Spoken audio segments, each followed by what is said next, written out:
After conquering the dungeon known as Infinite Hell, the legendary adventurer Jonman wants only one thing: a quiet life. Yet at the very edge of the world stands a place so terrifying that people simply call it Hell, and its legend is where everything begins. Even history's mightiest heroes once joined forces to challenge that abyss, hoping to carve their names into nations. Every group that entered was swallowed by the underworld, and the dungeon earned its true name: Mugen Jigoku, the Infinite Hell. It was the deepest place in the known world, a demonic realm beyond human understanding and the ultimate test of survival. Then, against every expectation, one extraordinary party appeared and accomplished the impossible.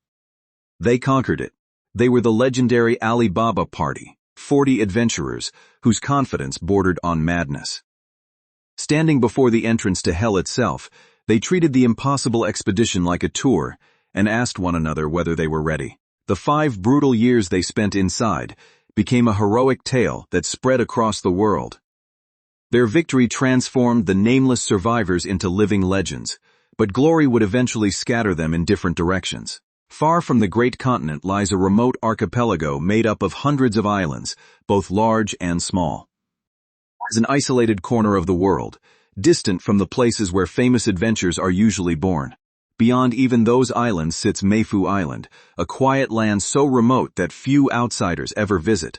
This forgotten place is where one member of the legendary party finally returns after decades away. On the outskirts of the island stands the small town of Middleham, surrounded by fields and mountains. Nothing about the peaceful settlement suggests that a conqueror of Infinite Hell is about to walk back into it. After 25 exhausting years of travel, Jonman finally reaches his hometown and immediately groans at the sight before him. He survived the world's deadliest dungeon, yet returning home has presented him with a far less glamorous problem. His family has long since moved away, leaving the old house abandoned and silent. The place that once held his childhood memories now looks more like a ruin than the peaceful retirement home he imagined. Jonman steps inside and finds dust, broken furniture, and years of neglect waiting for him. Instead of a warm welcome, the legendary adventurer is greeted by the remains of a life that continued without him. Refusing to be defeated by an empty house, he rolls up his sleeves and begins rebuilding. The work is mundane, but after a lifetime of danger, even repairing walls feels strangely comforting. Day after day, Jonman cleans, patches, and restores the neglected building. With the same patience that carried him through deadly expeditions, he slowly turns the ruin back into a livable home. At last, the exhausted adventurer stands before a house that finally feels habitable. Jonman allows himself a rare moment of satisfaction, convinced that his long-awaited slow life can now begin. The irony is not lost on him. After a grand adventure across the world, he has returned home only to spend his time scrubbing floors and fixing furniture. Still, this ordinary inconvenience is exactly the peace he wanted. As he works, Jonman remembers a childhood friend excitedly repeating stories from an overseas merchant. The boy had heard that their entire eastern archipelago was tiny compared with the vast world beyond it. Those words ignited a dream in young Jonman. One day he promised himself he would leave the island and travel across that enormous world with his own 2 feet. That dream eventually carried him farther than anyone in Middleham could imagine. The journey was long, and he separated from countless companions before finally beginning the lonely voyage home. Now the adventure is over. Jonman tells himself that he no longer needs to struggle so desperately because the life that demanded everything from him has finally reached its end. He is grateful that the previous owners allowed him to buy back his family house. The building may be battered, but reclaiming it gives Jonman the feeling that he has recovered a small piece of the childhood he abandoned. The peaceful mood is shattered when cats begin making themselves comfortable inside. Jonman warns them not to damage the house he worked so hard to repair, though his stern voice does little to frighten them. One tiny kitten is hiding among the older cats, making his threat impossible to maintain. The legendary warrior Uspagesi, who's faced Helt's elf, is immediately disarmed by a creature small enough to fit in his hands. Jonman finds food and crouches beside the animals, pretending that he is only solving a nuisance. In reality, the lonely house already feels warmer with the unexpected visitors nearby. He defensively insists that he is not stealing a child's food or doing anything suspicious. His grumbling only makes the scene more ridiculous, revealing how awkward he is with simple kindness. Thinking about his family, Johnman concludes that his parents moved away long ago and are probably being cared for by his accomplished older brother. That means no one is waiting for him here, but at least they should be safe. Money is not an immediate problem, yet Johnman realizes retirement still requires some purpose. With no family in the house and no plan for the future, he wonders what an aging adventurer is supposed to do next. The answer comes naturally. He will visit the Adventurers Guild. Johnman has no desire for dangerous glory anymore, but easy work might support the quiet routine he wants. The guild building looks almost exactly as he remembers it, untouched by the decades he spent overseas. For Johnman, stepping through those doors feels like walking directly into his own past. Inside, however, he immediately senses the awkward attention of the younger adventurers. A weathered middle-aged stranger has appeared without explanation, and no one knows what to make of him. Johnman approaches the counter and asks about herb-gathering work, hoping for something simple and repetitive. After surviving legendary battles, endlessly collecting plants sounds less like punishment and more like paradise. The receptionist apologizes for the wait and asks how she can help. Johnman notices how professional she is, even though his lack of excitement makes him look like the least motivated customer in the guild. When his turn arrives, Johnman calmly explains that he wants to return to adventuring. The request sounds ordinary until the receptionist begins asking for his registration card and work history. Johnman admits that he lost his old card and has not worked through this guild for a very long time.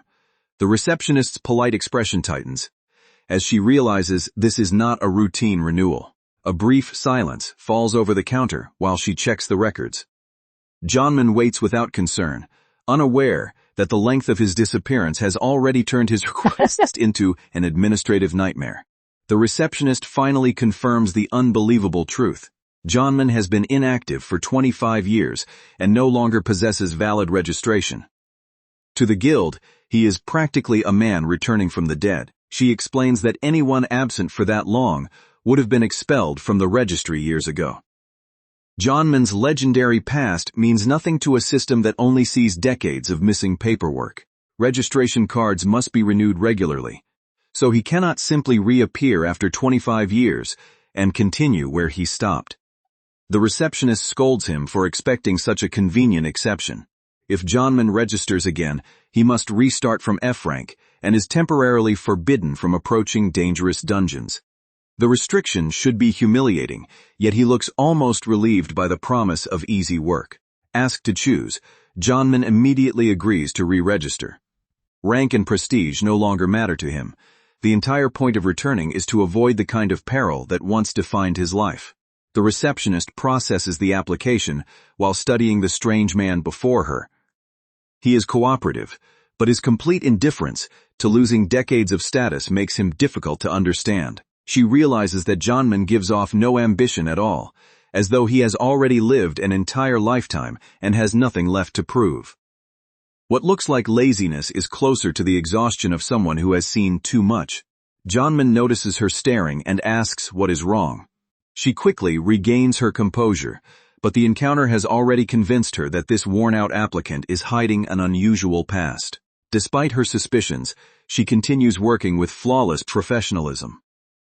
Johnman quietly acknowledges that the guild has found an excellent receptionist, even if her sharp instincts are troublesome for him. Before the conversation can settle, a loud voice cuts across the hall. The atmosphere shifts as one of the guild's most prominent adventurers notices the unfamiliar man at the counter. The newcomer calls toward Johnman from across the room, demanding to know who is occupying the receptionist's attention. Every eye in the guild turns toward the confrontation. The boastful adventurer announces that he is the guild's top earner and behaves as though the entire hall belongs to him. Johnman remains unimpressed, which only makes the man's entrance feel even more theatrical. Other adventurers crowd around, begging Diaz to take them back to the dungeon's deep floors. His strength and repeated expeditions have made him the local hero everyone wants to follow. The receptionist explains that Diaz is Middleham's strongest adventurer, holding an extraordinary SSS rank. To the younger guild members, he is the highest standard of power they have ever seen. Dias suddenly studies Jonman's face and greets him like an old friend. The loud champion's confidence gives way to disbelief as he recognizes someone who vanished from his life decades ago. Jonman, however, stares back blankly and asks who he is. Time has transformed the boy he remembers so completely that the reunion begins with an unintentionally brutal insult. The awkward moment reminds Jonman why fame is troublesome. Old friends, relatives, and expectations multiply before a person even realizes it. His quiet return is already becoming far more complicated than planned. Dias repeats Jonman's name in disbelief, searching his weathered face for the reckless youth he once knew. The guild watches as its greatest local adventurer becomes visibly emotional. Dias asks when he returned, and celebrates the fact that his friend is still alive. Jonman answers that he arrived only yesterday, treating a 25-year disappearance as though it were a short trip. Dias is amazed that Jonman truly completed his journey, and he immediately notices the quality of the equipment he carries. Even without knowing the full story, he can tell his old friend returned from places ordinary adventurers never reach. When Jonman asks about Dias's rank, the proud veteran reveals that he reached SSS class after clearing the highest-ranked dungeon near town alone. The guild members listen with reverence, but Jonman's reaction remains frustratingly mild. Dias shows off the valuable loot from his conquest and explains that Middleham's commercial dungeon attracts adventurers seeking fortune. His achievement is the foundation of his fame and the guild's prosperity.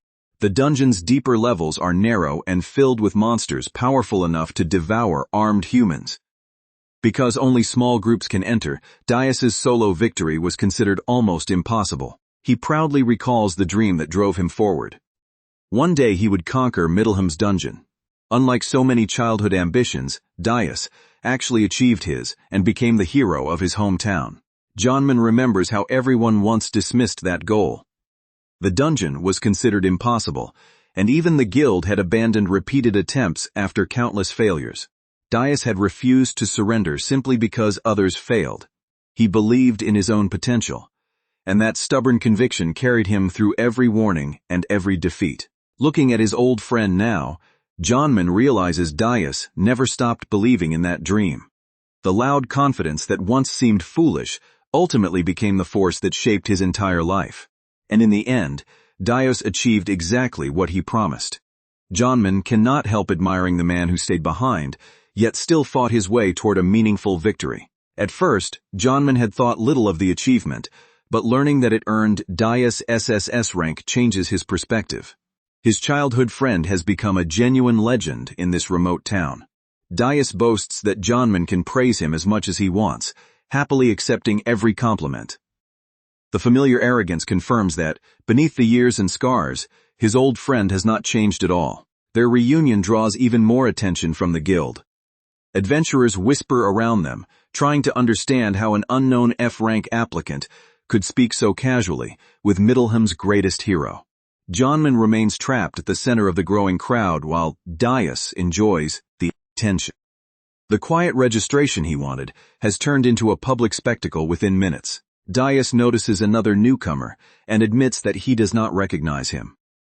The guild's mood changes again as a noble-looking warrior enters with the authority of someone accustomed to command. The stranger's armor, bearing, and escort make his status obvious. Even the noisy adventurers fall silent, sensing that someone connected to the royal capital has arrived. He is introduced as the hero of Middleham and captain of the royal guard, Lord Howland's younger brother. The title immediately catches Jonman's attention, because Howland is his own older brother. Jonman freezes as the connection sinks in.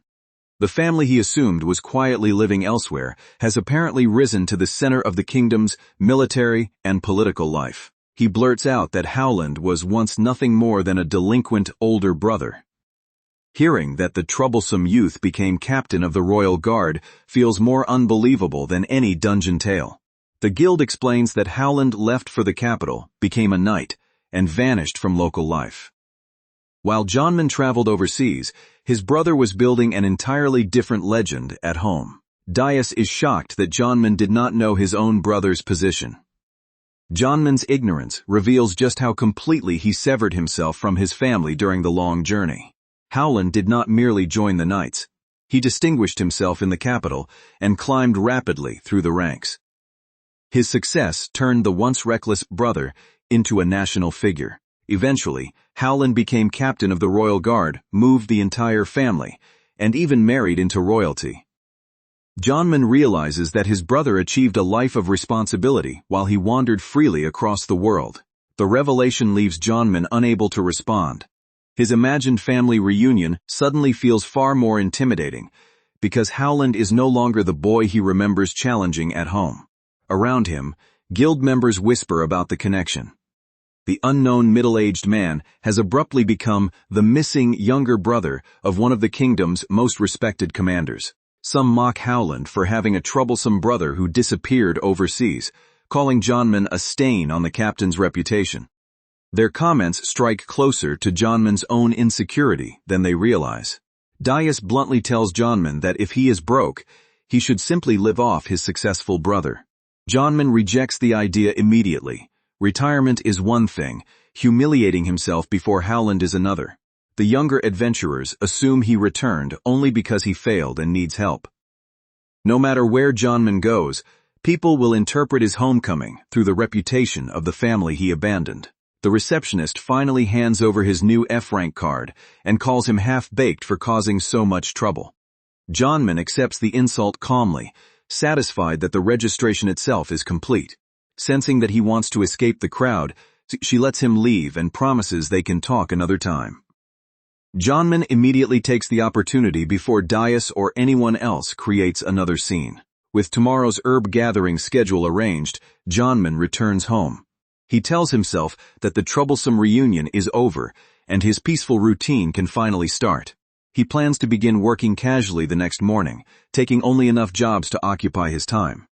After decades of relentless survival, even an uneventful day now feels like a luxury. But on the way home, Jonman senses someone following him. The presence is clumsy rather than threatening, and he quickly identifies the small figure hiding behind him. He turns and confronts the child who followed him from the guild, warning that trespassing is still trespassing even if she is young. Jonman's stern tone cannot hide his confusion about why she came. The girl is startled that he noticed her so easily. She had assumed an unmotivated F-rank adventurer would never detect her approach. Jonman studies the embarrassed child while waiting for an explanation. Her nervous posture makes it clear that this is not an ambush, only a badly planned attempt to speak with him. The situation looks terrible from the outside: an older man, an unfamiliar child, and an isolated house. The girl hurriedly explains that she came to apologize, before anyone mistakes Jonman for a kidnapper. She says her father and sister were rude to him at the guild. Jonman is confused until she reveals that the sharp receptionist who handled his registration is her older sister. The connection surprises him, but the girl insists her sister is actually excellent at her job. Jonman agrees, making it clear that he holds no grudge over the receptionist's blunt words. Since no apology is necessary, Jonman tries to end the conversation. The girl, however, still has one more family connection to reveal, and it is far more troublesome. Her father is Daius. Jonman stares at her, suddenly realizing that his loud childhood friend has an entire family he knew nothing about. The girl introduces herself as Koimo, Daius's daughter.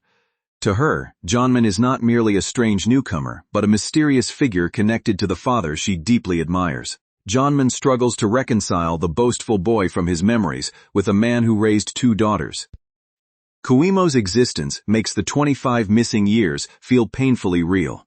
He privately complains that life is unfair. Daius has rank, fame, a family, and daughters who care about him, while Jonman returned with nothing but an empty house and a crowd of cats. Koimo then asks about Jonman's years overseas. Her excitement is sincere, and he realizes that apologizing was only part of the reason she followed him home. She wants stories from the world beyond their island. Places no one in Middleham can describe from experience. Jonman immediately senses the same restless curiosity that once drove him away. For a moment, he says nothing. Sharing those memories would mean reopening a journey he has been trying to place behind him. Koimo explains that she dreams of leaving this rural town and adventuring overseas, but almost no information reaches Middleham. To her, Jonman is a living doorway to the world she has only imagined. Jonman's first response is to tell Koimo to go home. He came back to Middleham to escape responsibility, not to become a guide for an ambitious child, chasing the same dangerous dream he once followed. Koimo refuses to leave and clings to his clothes until he listens. She argues that a young girl is asking him sincerely, while Jonman worries that helping her will only invite the kind of trouble he wants to avoid. Her dream is inspired by the famous complete record of all lands, the book chronicling the Alibaba 40-man party. Koimo wants to see the places described in those pages rather than spend her entire life imagining them. Jonman recognizes the title immediately, though he pretends it is only a popular adventure novel. To Koimo, its 40 heroes are distant legends. To him, those exaggerated stories are memories of people he once fought beside. Too tired to reopen the past, Jonman promises to talk the next day. He expects that postponing the conversation will make Koimo lose interest, but her excitement only grows stronger. Koimo calls him a cheapskate for withholding the story after making her come all this way. Jonman endures the complaint, already regretting that he gave even a vague promise. That night, the quiet house fills with the sound of cats and Jonman's weary sighs.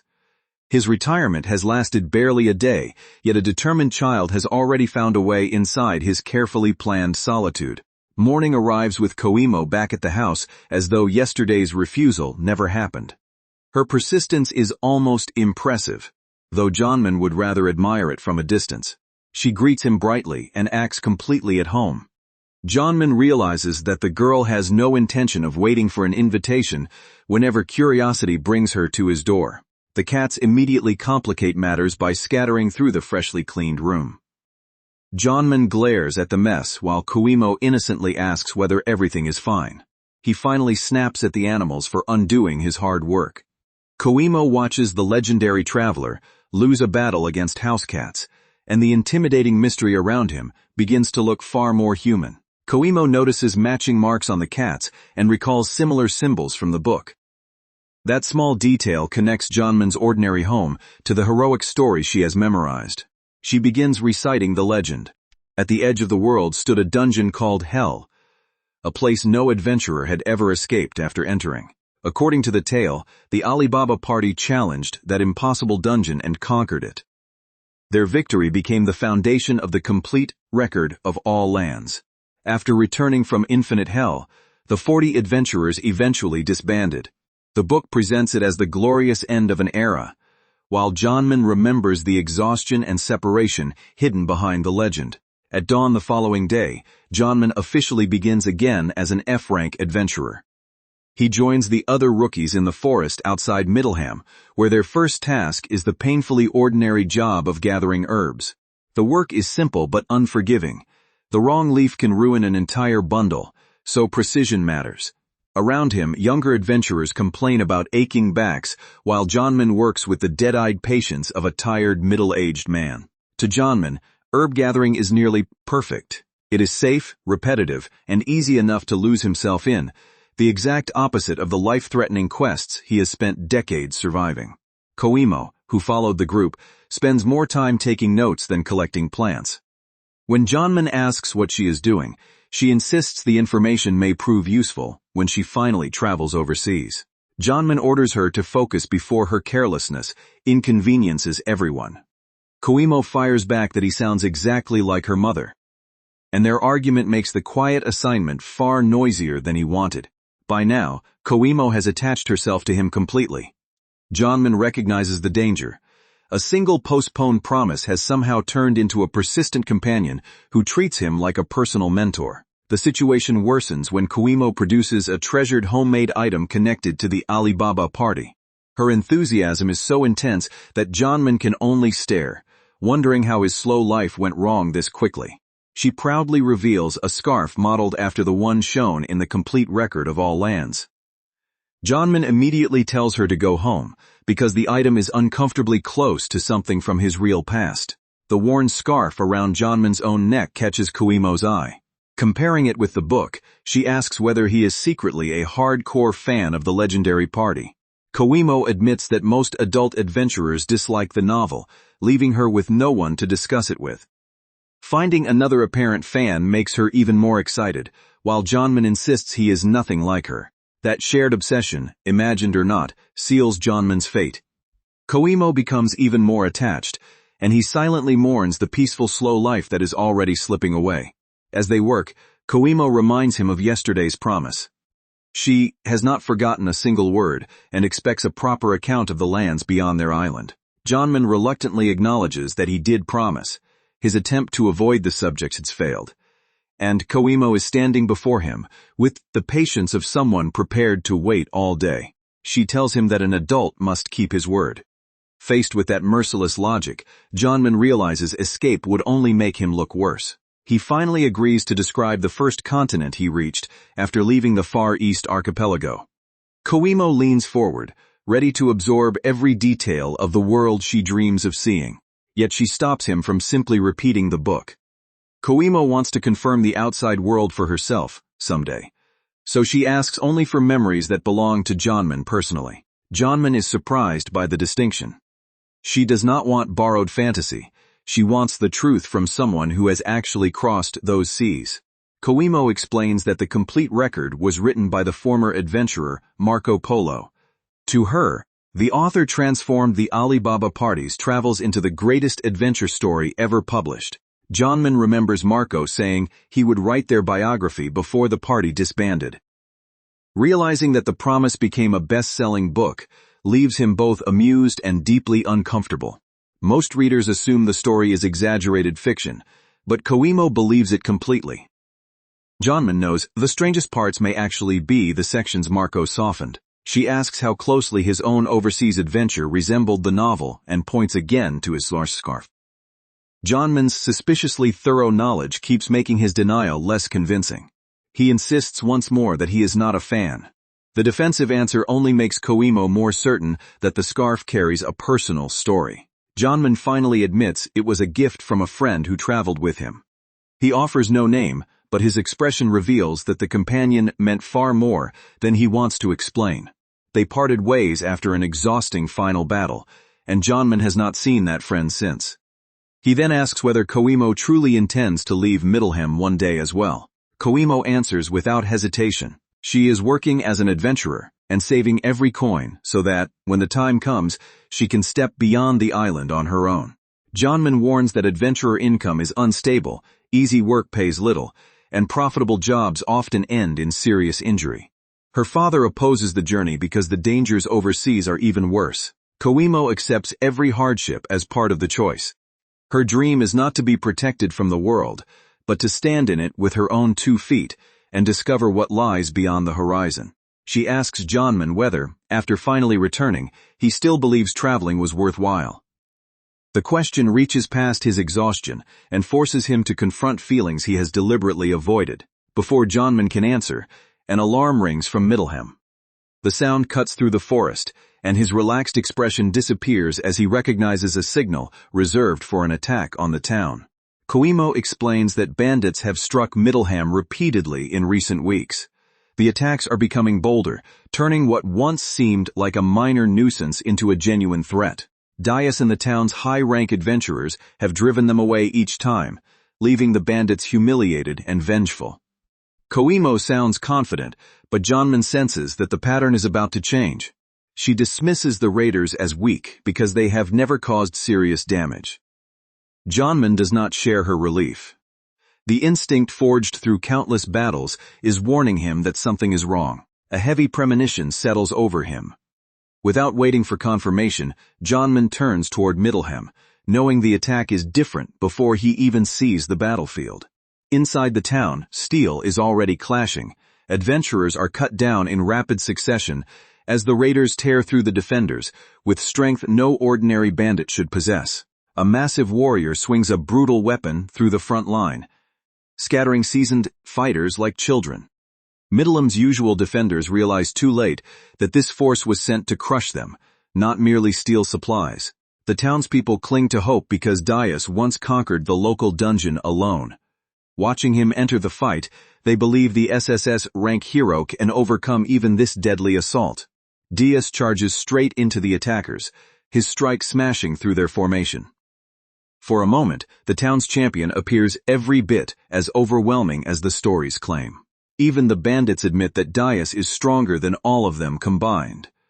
His power forces the ordinary raiders back, but their confidence suggests they have been waiting for someone far worse. Diaz cuts down another attacker, and the surviving adventurers cheer at the display of SSS rank strength. The victory feels close, until the enemy's hidden commander finally steps forward. The towering boss surveys the fallen bandits without concern. More than half his force may be down. Yet his presence alone convinces the defenders that numbers will no longer decide this battle. Johnman arrives and prepares to take over, but the battlefield has already shifted. The pressure rolling from the giant is enough to silence every adventurer still standing. The raiders call the newcomer Lord Zovu, a monstrous brute who did not participate in the earlier attacks. Diaz immediately understands that this man was kept in reserve as their true weapon. Zovu mocks the entire town for being toyed with by a single old adventurer. To him, Middleham is nothing but a rural settlement whose resistance has become an insult. His patience ends, and he promises to slaughter everyone. The threat is delivered without excitement, making it clear that mass murder is merely another task to him. Diaz orders the remaining adventurers to stay sharp. The enemy's commander has transformed the battle from a defense of the town into a struggle for survival. The moment Zovu enters fully, the atmosphere changes. Diaz recognizes the boss immediately and calls for everyone to finish quickly. Before the pressure breaks their courage, Johnman realizes this is not like fighting the man's underlings. The killing intent reminds him of the deep dungeon floors, where even veteran adventurers who survived countless in an instant could be overwhelmed in an instant. Zovu's enormous frame seems to swallow the battlefield. Even top-class fighters would struggle against the raw force packed into his body, and the local defenders understand how badly outmatched they are. For Johnman, that murderous pressure awakens a sensation he has not felt in years. The danger is real enough to stir the battle instincts he hoped never to use again. Zovu attacks with terrifying speed for someone so large, but Johnman slips past the blow and counters. The exchange reveals that the tired F-rank newcomer can move on a completely different level. Johnman has survived monsters far stronger than this across the world's deadliest places. Zovu's strength is frightening to Middleham, but to him it is only another trial he has already learned how to endure. The defenders celebrate when one of their attacks appears to land. Their relief lasts only a moment, because Zovu barely reacts to the impact. A devastating counterattack crashes through the battlefield, tearing apart the ground and sending bodies flying. The enormous bandit answers their hope with a display of overwhelming physical power. Diaz stares at the destruction while trying to understand what kind of man they are facing. Zovu's strength is not merely high. It is abnormal, far beyond the limits Diaz expected from any bandit. Bloodied but focused, Diaz searches for a weak point. He realizes the brute can strike even while apparently blind, making every ordinary opening a deadly trap. The defenders begin wondering whether Zovu is human at all. His body, reflexes, and endurance seem closer to a dungeon monster than a man. Another crushing exchange drives Diaz back. Every attempt to test the boss only reveals a new layer of danger. Knowing the line will collapse, Diaz orders the others to retreat while he holds the bandits off. He chooses to remain behind, even though the decision may cost his life. He tells the adventurers to take the townspeople and run. Protecting Middleham matters more than preserving his own reputations or survival. Some fighters argue that they still outnumber the enemy, but Diaz rejects the calculation. After seeing Zovu's strength, he understands that numbers are meaningless here. This is no longer the kind of fight that courage and teamwork can overcome. Diaz recognizes a gap in power so large that staying only creates more victims. The townspeople rush toward the gate, while the remaining adventurers desperately clear a path. Panic spreads as the evacuation begins under the bandits' pursuit. Families, wounded fighters, and terrified children flood through the streets. Middleham's orderly defense has become a chaotic race to escape before Zovu closes the distance. Zovu announces that the fleeing townspeople have earned a chance to play his game. Normally he would execute everyone immediately, But terror amuses him more. He turns the massacre into a game of tag. The bandits are ordered to hunt the escaping adventurers through the town, treating human lives as entertainment. The instructions become even crueler. Kill the defenders, kidnap the women and children, and spare no one who resists. The raid's true purpose is now undeniable. Once every valuable has been gathered, the bandits are to burn Middleham to the ground. Dias refuses to let his home's fate be decided by men who see destruction as sport. Standing alone in the street, he declares that no one will pass. His battered body may be failing, but the resolve behind his words does not waver. Zovu laughs at the challenge, pointing out that Dias can barely remain upright after having his skull cracked. To the bandit, the final stand is only another joke. Dias braces himself anyway. If death is the price of buying the town a few more moments, he is prepared to pay it. The two warriors face each other across the ruined street. Every surviving defender understands that the next strike may decide whether the evacuation succeeds. Dias's vision blurs from the damage, but the danger only confirms what he already knew. Compared with the wider world, even an SSS-rank hero of Middleham is painfully limited. He remembers that the royal capital contains many warriors stronger than himself. The rank that made him invincible here cannot guarantee victory against enemies from beyond his experience. Zovu closes the distance before Dias can recover. The town's champion raises his weapon for one last desperate defense. The impact erupts through the street, drowning the battlefield in dust and shattered stone. For an instant, no one can tell whether Dias survived. As the dust settles, Dias remembers the friend who once spoke endlessly about the vast world.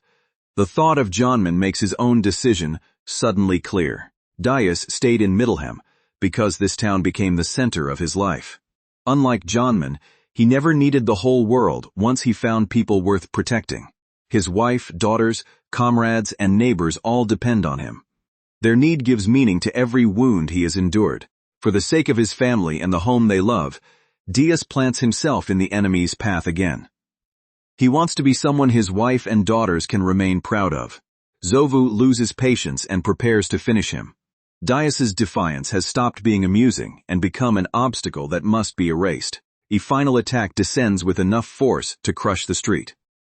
Dias can only hold his ground and trust that the time he bought was enough. The battlefield disappears inside a violent burst of debris and pressure. Every witness believes Middleham's greatest adventurer has finally been overwhelmed. Beyond the impact, the escaping townspeople continue running, unaware of exactly what happened behind them. The fate of the man protecting their retreat remains hidden by the chaos. Suddenly, a massive explosion erupts elsewhere in town. The bandits turn in confusion, realizing an unexpected force has entered the battle. A figure moves through the smoke before anyone can identify him. The direction of the fight is about to change, but neither side yet understands who has arrived.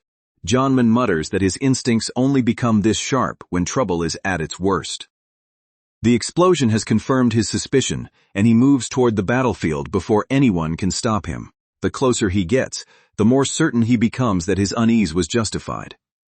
Middleham is not facing the same weak bandits as before. A far more dangerous hand is controlling this attack. Johnman appears beside the battered Dias and apologizes for being late. His casual greeting feels absurd amid the ruins, but to Dias it is the first sign that survival may still be possible. Zovu's attack is halted before it can finish Dias. Looking up through blood and dust, the town's hero recognizes Johnman and can barely force out his old friend's name. The bandit boss is confused by the stranger who appeared from nowhere. First an unexplained explosion, then a man capable of interrupting his killing blow. Johnman has shattered the certainty Zovu carried into town. Dias asks why Johnman came back into the battle. He had expected his friend to keep running with the townspeople, not step into a fight that had already crushed everyone else. Before Johnman can answer, Koimo reaches her father and cries out to him. Her arrival proves that she ignored every order to stay away from the battlefield. Koimo drops beside Dias, terrified by the blood covering his face. The fearless girl who argued about adventure now confronts what a real battle can do to someone she loves. Johnman apologizes and admits Koimo followed him, despite being told to run. She was too worried about Dias to remain behind while the town's defenders fought for their lives. Zovu swings again, refusing to let the reunion continue. The violent strike tears through the space around them and forces Jonman to protect both father and daughter at once. Dias explodes in anger, demanding to know why Jonman brought a child onto a battlefield. His concern overwhelms the pain, because Koimo's presence is more frightening to him than Zovu's weapon. Koimo begs her father to stop moving before his wounds worsen. Dias tries to act calm, but the damage makes his attempt at reassurance impossible to believe. Jonman tells Dias that he would not understand, because he has lived his entire life selfishly. The accusation is not cruel. It is Jonman admitting that Dias possesses something he never learned to value. Dias answers that he now has many things worth giving his life to protect. His family, friends, and town have become more important than the ambitions he once chased. Zovu impatiently orders them to stop staring into space and hurry up and die. Their heartfelt conversation means nothing to a man who views every bond as weakness. The boss charges through the debris, forcing Jonman to move immediately. There is no more time for explanations while Koimo remains within reach of the enemy. Dias tells Jonman he will buy time and orders him to take Koimo into the eastern forest. Even half-conscious, the SSS rank adventurer still tries to protect everyone else first. He promises to shield them even if it kills him. Dias has already accepted that his body may not survive, but he refuses to abandon the duty he chose. With tears and blood mixing on his face, Dias declares that this is the responsibility of Middleham's #1 adventurer. The title finally means more to him than pride. Koimo draws her weapon and announces that she will fight too. Seeing her father stand alone has erased any thought of running, even though she knows how powerless she is. Dias calls her a stupid daughter and orders her to escape. Guild training cannot prepare her for an enemy like Zovu, and one mistake here would end her life. Koimo refuses with all the stubbornness she inherited from him. If her father intends to risk everything for Middleham, she will not abandon him simply because she is afraid. Father and daughter stare at each other through the chaos, both too determined to yield. Their argument reveals how deeply they resemble one another. Koimo remembers that she has always wanted to become an adventurer. The dream was not born from fame or treasure, but from the heroic image she carried since childhood. As a little girl, she devoured picture books about brave adventurers protecting people from monsters. Those stories gave shape to the person she wanted to become. The true reason was always Dias. Watching her father defend others made Koimo believe that an adventurer could become someone worthy of admiration. She declares that she will fight because she is the daughter of Dias, the SSS rank adventurer. Her courage moves her father even as it terrifies him. Dias shouts Koimo's name as Zovu raises his weapon toward her. The moment turns her declaration of bravery into an immediate test of survival. Jonman steps between them and blocks the attack before it reaches Koimo. The effortless intervention leaves Dias and the bandits stunned. He tells Zovu not to interrupt while a father and daughter are having a heart-to-heart. The calm warning makes the enormous bandit look like the rude intruder in his own massacre. Jonman plants one foot firmly and repeats the command, "Do not interrupt." The pressure behind his voice is enough to make the battlefield fall silent. A single counter sends Zovu crashing through the ground. The impact opens a crater and proves that the unmotivated F-rank newcomer has been hiding monstrous strength. The sight triggers an old memory for Dias. As boys, Jonman constantly spoke about incredible creatures overseas, a sun-devouring dragon, an undead that toppled a nation, and a demon with 4 faces. Dias had laughed at those stories and warned that weak Jonman would die instantly against such monsters. Jonman only replied that he would become strong enough not to lose. Back in the present, Jonman tells Dias to become stronger too. He apologizes for dragging Koimo into danger, but his words carry the same stubborn faith they shared as children. He orders Dias and Koimo to rest and promises to handle Zovu alone. For the first time, the injured hero sees the difference between Jonman's tired appearance and the warrior he became overseas. Jonman turns to the bandit boss and calls him Mr. Boar, declaring that he is the opponent now. The insult is casual, but the challenge is absolute. He advises Zovu to try his best not to end up like the defeated bandits scattered nearby. Janman's quiet confidence enrages the man who had treated Middleham as helpless prey. Zovu admits Janman is slightly better than ordinary trash, then sneers that he must believe himself strong. Janman's lack of fear is more offensive to him than any wound. The boss launches another brutal strike. Janman meets the attack head-on, and the collision blasts apart the ground between them. Zovu changes the terrain itself with his assault, forcing Janman to react as stone and debris rise around him. Even Koimo struggles to understand what kind of technique is being used. The bandit mocks Janman and tells the worthless trash to learn something. A true fighter can reshape the battlefield and turn the environment into a weapon. He boasts that the world is vast, implying that Middleham's adventurers know nothing of real power. The phrase echoes the dream that once sent Janman across the sea. Janman catches the attack and coldly asks whether Zovu knows enough about that wide world to lecture anyone else. The question cuts deeper than a simple insult. Zovu answers with another overwhelming blow, trying to crush him through sheer force. Janman remains planted in front of the giant, refusing to give ground. The strike tears through stone, yet Janman slips aside and redirects the weapon. Zovu's confident assault leaves him exposed for the first time.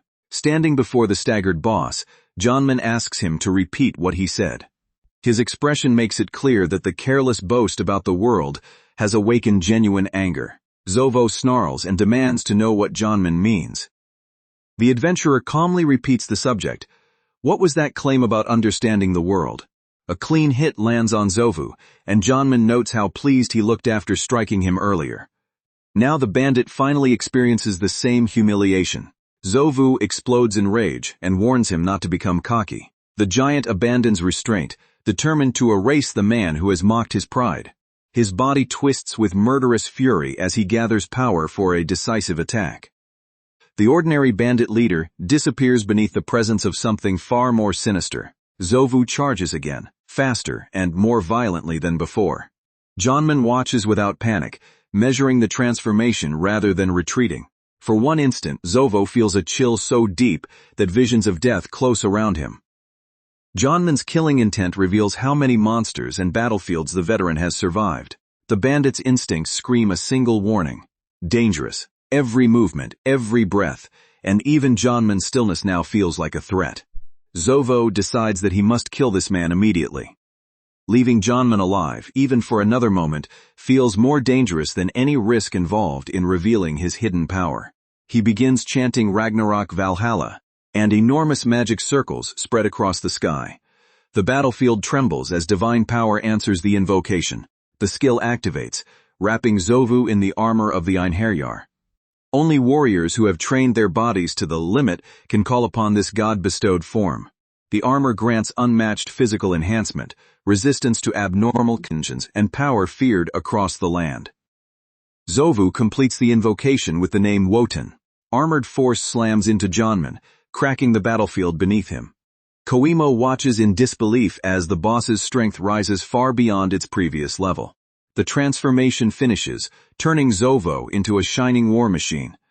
The armor of the Einherjar makes him look less like a bandit, and more like a warrior from divine legend. A single armored movement tears apart the ground. Janman stares at the destructive power and recognizes exactly what kind of skill has appeared before him. The armor of the Einherjar is one of the strongest close combat skills bestowed by the gods upon chosen warriors. Its enhancement pushes the body far beyond normal human limits. Zovu stands proudly inside the completed armor, convinced that an amateur can no longer touch him. To Koimo, he seems to have stepped into the realm of inhuman monsters. The bandit promises to kill Janman in this form and leave no piece of flesh behind. He insists that the divine armor separates him completely from his ordinary followers. Zovu declares that the very quality of his existence is different because he is a man loved by the gods. His arrogance now rests on the belief that divine favor guarantees victory. The armor releases a violent surge of energy across the battlefield. Everyone nearby shields themselves from the pressure as Zovu prepares to demonstrate its full might. Janman responds by opening several magic circles of his own. Zovu's confidence falters when he realizes the supposedly ordinary F-rank adventurer understands the skill better than expected. Janman asks whether Zovo truly said he was loved by the gods. His calm voice makes the boast sound like a challenge that should never have been issued. With a faint smile, Janman says the gods appear to like him better. The casual answer carries the weight of someone who has already mastered what Zovu only learned to summon. Zovo tries to continue his chant, but the words break apart. For the first time since activating the armor, panic enters his face. Janman tells him to stop before the invocation can stabilize. Zovu struggles to call Valhalla, only to feel control slipping away. Janman invokes Wotan himself, and the battlefield fills with a far greater magic circle. Koimo's eyes widen as she recognizes the same legendary power in a completely different form. The full armor of the Einherjar settles over Janman with perfect precision. Unlike Zovo's unstable version, every piece responds as though it belongs naturally to him. To Koimo, her reluctant guide suddenly looks like a hero stepped directly from a storybook. The man who complained about herb gathering now stands inside divine armor. Janman beckons Zovu forward and calls him a boy. The insult reverses their roles completely. The giant bandit is now the inexperienced challenger. Humiliated, Zovo charges with everything the armor can provide. His enormous figure crashes toward Janman like a siege weapon. Janman intercepts the attack and sends the armored boss flying. Divine strength alone cannot overcome the difference in skill and experience between them. Zovu struggles to rise, unable to understand how the same armor could produce such unequal results. Janman watches him with the patience of a teacher correcting a beginner. The terrified bandit asks what Janman truly is. Janman answers with perfect calm that he is merely an F-rank adventurer. Their final clash detonates across the town, swallowing the battlefield in light and debris. The supposedly invincible boss is overwhelmed by a power he believed belonged only to himself. When the blast clears, Janman dismisses himself as nothing more than a middle-aged has-been. The understatement is so absurd that Koimo can only stare. Zovu laughs weakly at the claim while Koimo's expression hardens. No ordinary has-been could dominate a divine warrior this completely. The bandit's body begins to tremble as the armor reacts to his fear. He tries to crawl away, but the power surrounding him refuses to release its hold. Realization dawns too late. The skill that made him feel invincible has sensed the despair in his heart. Even while Zovu remains conscious, grotesque faces emerge from the armor and close around him. The divine equipment has turned from protection into punishment. Janman tells him plainly that he felt despair. The moment Zovu accepted defeat, he ceased to meet the armor's requirement of an unbroken warrior. The armor of the Einherjar attacks its own wearer, crushing and twisting Zovu while he screams. The power he stole now enforces the law he never understood. Koimo and Daius watch in horror as the armor devours its master's strength. What looked like a blessing reveals a merciless hidden condition. Janman explains that the gods grant the armor only to true warriors whose hearts do not break before an enemy. Once despair takes hold, the wearer is rejected. The gods themselves cast Zovu aside. His claim of divine love ends with the sacred armor judging him unworthy. This is the armor's penalty. When the wearer loses heart, it attacks them with enough force to bring them close to death. Power that demands courage also punishes false confidence. The torture continues until Zovu is completely incapacitated. Janman remarks that power always comes with a price, especially when someone gains strength far beyond their true stature. The armor finally collapses in a violent self-destruction, leaving Zovu with terrible injuries. Nearby adventurers stare at the cracked ground and realize the bandit boss has fallen. The survivors wonder whether Daius caused the incredible impact. None of them yet understands that the unknown F-rank man ended the battle almost single-handedly. They rush to stop Daius's bleeding and carry him to safety. Janman immediately steps away from the attention, preferring that Middleham's hero receive the credit. Janman hides with Koimo until the others leave, unwilling to explain his strength or become the town's newest spectacle. Quiet anonymity still matters to him even after saving everyone. Koimo finds him and asks whether he was hurt. Janman says he calculated the fight so she would not be caught in the attacks, revealing how carefully he protected her throughout the battle. Instead of thanking him and leaving, Koimo bows and asks Janman to make her his disciple. The request strikes him harder than anything Zovo managed during the fight. Janman imagines the peaceful morning he wanted. Tea by the window, cats nearby, and absolutely no responsibilities. Koimo's proposal threatens that entire dream. He pictures slowly preparing for an uneventful day while holding a cat, insisting this is his ideal morning. Becoming someone's master belongs nowhere in that vision. And just like that, Janman survives the day without becoming anyone's master. For one brief evening, his treasured peace returns, leaving him convinced Koimo may finally have abandoned the idea. That hope dies the very next morning.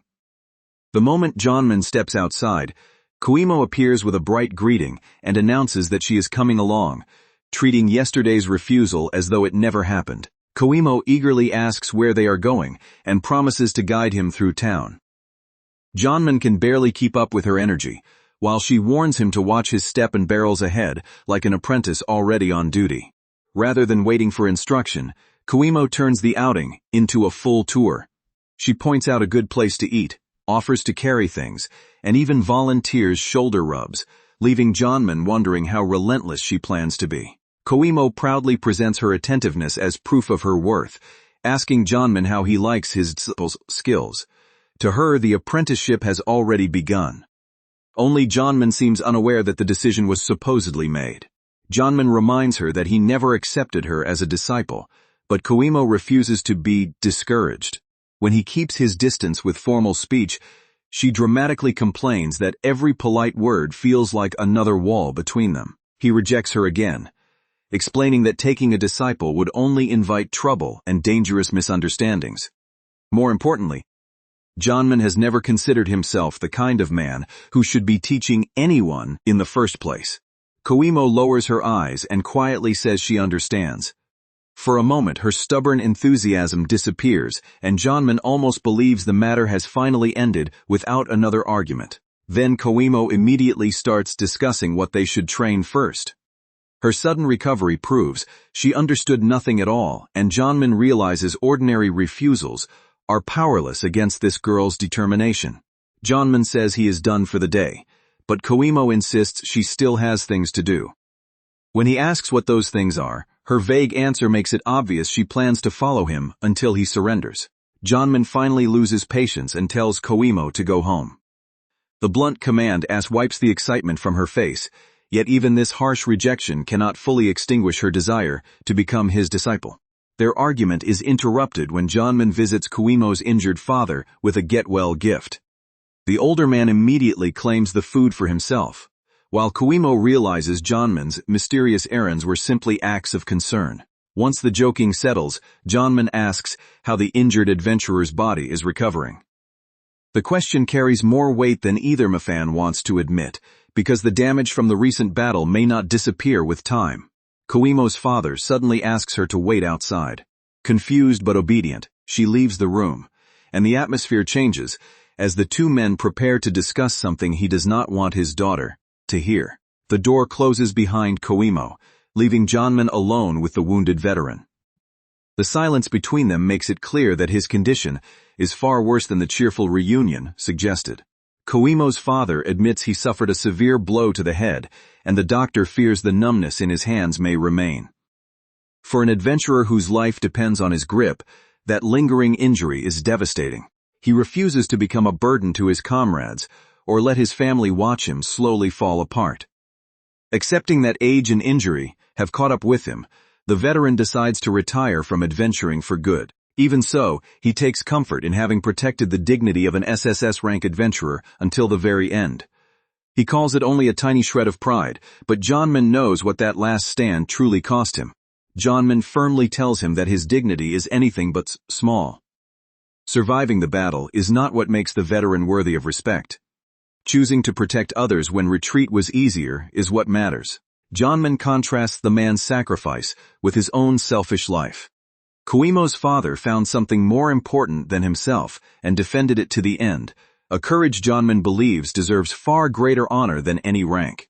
To Janman, dignity is a medal carried through life, earned only by those who choose the righteous path when it hurts most. The veteran's final battle may have ended his career, but it did not diminish him. The praise strikes deeper than expected. Koimo's father turns away, fighting tears as years of regret and fear finally surface beneath the rough confidence he has shown everyone else. Janman waits without interrupting. The wounded man gathers himself. Knowing that the real reason for this private conversation has little to do with retirement and everything to do with the dream Koimo refuses to abandon. Koimo's father confesses that he once wanted to become an adventurer overseas as well. The ambition Koimo carries so openly is not foreign to him. It is the same dream he buried long ago. He reveals that people laughed at Janman's own dream when he was young, though Janman was never told. Adults mocked the boy behind his back, certain that time would force him to become sensible.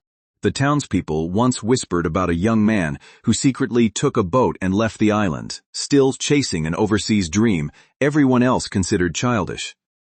Their ridicule showed how quickly adults learn to be ashamed of hope. That is how dreams die, Koimo's father explains. Not all at once, but through years of compromise. People slowly surrender what they wanted, then spend the rest of their lives wondering what might have happened. Because Janman refused to give up, the older man cannot help envying him. Janman lived the impossible life others only imagined, while those who stayed behind learned to disguise regret as maturity. The veteran calls his confession pathetic, yet admits he does not want Koimo to inherit the same bitterness. His fear is not that she will fail, but that stopping her may leave a wound deeper than any monster could inflict. Still, he knows adventuring is a brutal way to survive, and the thought of his own daughter suffering or dying terrifies him. Trapped between a father's fear and his daughter's dream, he asks Janman to guide her instead of crushing her hope. Koimo's father admits that no parent can watch their child struggle toward a dream without wanting to help. Fear may make him hesitate, but love pushes him to support her from behind instead of locking her away. Seeing Koimo work so hard awakens the part of him that wants to give her one final push. He calls it a parent's heart, the painful urge to protect a child while still allowing them to choose their own path. Emotion overwhelms the wounded veteran. He braces himself against the floor, gathering enough strength to make the request that will decide Koimo's future. Janman tries to stop him when he begins moving, warning that his wounds could reopen. The older man refuses to remain still, insisting that this selfish request must be made properly. Ignoring the pain tearing through his body, Koimo's father forces himself forward. Every movement strains his injuries, but he will not entrust his daughter's life with casual words. He says he wants to do everything he can as a parent, so Koimo can chase her dream and someday live without regret. Even if fear never leaves him, he will not let it become her cage. Then the proud veteran bows his head to the floor and begs Janman to accept Koimo as his disciple. The sight leaves Janman cornered by a request too sincere to dismiss. After hearing that confession and watching an injured father humble himself, Janman realizes refusal is no longer simple. Koimo's future, her father's regret, and his own responsibility have become tangled together. Janman reluctantly agrees, but warns him not to expect too much. Unlike the brilliant legends people imagine, he still sees himself as a blunt, awkward man with little talent for teaching. Koimo's father reaches out and thanks him as a friend. The agreement is sealed not by rank or contract, but by trust between two men who both want the girl to survive the road ahead. The heartfelt mood lasts only until Koimo's father adds one final warning. If Janman ever lays an inappropriate hand on his daughter, he will personally kill him. Even half crippled, the threat sounds completely serious. Janman snaps that the warning ruins an otherwise touching moment, while the older man insists it is simply another part of a parent's heart. Their argument restores the familiar rough humor between them. When Koimo returns, she notices Janman looks unusually troubled and asks what he discussed with her father. Janman hesitates, fully aware that the answer will unleash an explosion of excitement. He finally tells her they were discussing the possibility of making her his disciple. Koimo repeats the words in disbelief, as though afraid the dream will vanish if she reacts too quickly. Then the meaning hits her all at once. Realizing the father who once resisted her dream was the one who persuaded Janman, Koimo can barely contain her joy. Janman tells her that her father has carried her as far as a parent can. From this point onward, reaching the dream depends on Koimo herself. She answers without hesitation, proudly accepting him as her first true master. Far away from Middleham, the scene shifts to a dungeon beneath the Dosar kingdom. While one dream begins, a darker threat is already moving inside the kingdom's prison. Deep within the stone corridors, guards approach a heavily secured cell. The silence surrounding the prisoner feels less like captivity and more like a warning that the bars may be protecting everyone outside. A tortured captive declares that it is over, his body battered beyond resistance. Yet the men questioning him show no relief, because the truth they seek is far more dangerous than one defeated bandit. Captain Howland, Johnman's older brother and the Royal Guard's commander, works late beside the dungeon cells. Even seasoned soldiers find the captive's lifeless eyes unsettling, but Howland refuses to look away. A subordinate is stunned to see Lord Howland personally handling the interrogation despite his duties. As the guardian of Dosar, Howland rarely wastes time. His presence means something about this prisoner has deeply disturbed him. Howland confronts the captured bandit leader and asks who taught him the forbidden skill. He refuses evasions, demanding a direct answer before the trail behind the recent attack disappears. He explains that although the man managed to summon Einherjar, the technique was incomplete and amateurish. That flaw proves the prisoner did not discover the power alone. Someone else placed it in his hands. Power so far beyond a person's natural stature cannot be gained by accident. Howland concludes that an expert familiar with Einherjar is operating in the shadows and using disposable criminals as experiments. The prisoner falls silent, but the tension in the cell changes. Howland's deduction has struck the truth, forcing the bandit to decide whether fear of his master is greater than fear of the Royal Guard. At last, the captive says Howland has misunderstood one thing. He is not the leader. He is merely the right hand of the person, truly commanding the operation. Howland narrows his eyes as the prisoner begins describing that unseen figure. The answer does not sound like loyalty to an ordinary criminal. It resembles worship. The bandit calls his master a genuine god and proudly reveals his allegiance to the Sesame Bandits. Even chained and broken, he speaks the organization's name with terrifying devotion. The guards recognize the name from the Omnidirectional Chronicle, a record of infamous threats across the world. The Sesame Bandits are not common thieves, but a legendary group whose appearances leave entire regions scarred. They trample everything outside their own ranks, marching across mountains of corpses and bathing every path in blood. More than criminals, the Sesame Bandits are described as chaos given human form. The Sesame Bandits were once believed to have been annihilated after a legendary clash with Ali Baba's 40 thieves. If even one survivor remains, the enemy hiding behind Zovu may belong to a nightmare history thought had ended. One guard dismisses the story as exaggerated fiction, but another cannot ignore the possibility. If the prisoner truly serves a surviving Sesame Bandit, then Dosar is facing an enemy far beyond ordinary criminals. The captive mocks them, warning that they cannot defeat his master and will only be killed. He even names Johnman, proving the bandits already know about the mysterious adventurer who destroyed Zovu's divine armor. Howland orders the interrogation to continue until the man reveals the bandits' hideout. The prisoner's confidence only strengthens his resolve because every unanswered question gives the enemy more time to move. The hidden mastermind possesses deep knowledge of the armor of the Einherjar, enough to grant fragments of its power to others. Howland recognizes that such expertise makes the man too dangerous to leave unchecked. As guardian of the Dosar kingdom, Howland vows to destroy the threat before it reaches his people. Yet another name weighs on his mind, the adventurer Johnman, whose return may be connected to the coming storm. Alone in the corridor, Howland quietly acknowledges that Johnman truly made it back. The brother he had not seen in years has returned just as an enemy from legend begins moving again. Elsewhere, the man behind the bandits is introduced as Lord Luckship. Far from hiding in fear, he surrounds himself with followers, and Ares carries himself like a commander already certain of victory. Luckship's younger followers collapse during brutal conditioning, begging not to take another step. Their exhaustion means nothing to the man overseeing them, who considers weakness something to be beaten out of the body. The trainees gasp for air and ask how many laps remain. Their punishment seems endless, turning the camp into a place where even hardened outlaws are pushed beyond their limits. Luckship laughs at their complaints and mocks them for reaching their limits so quickly.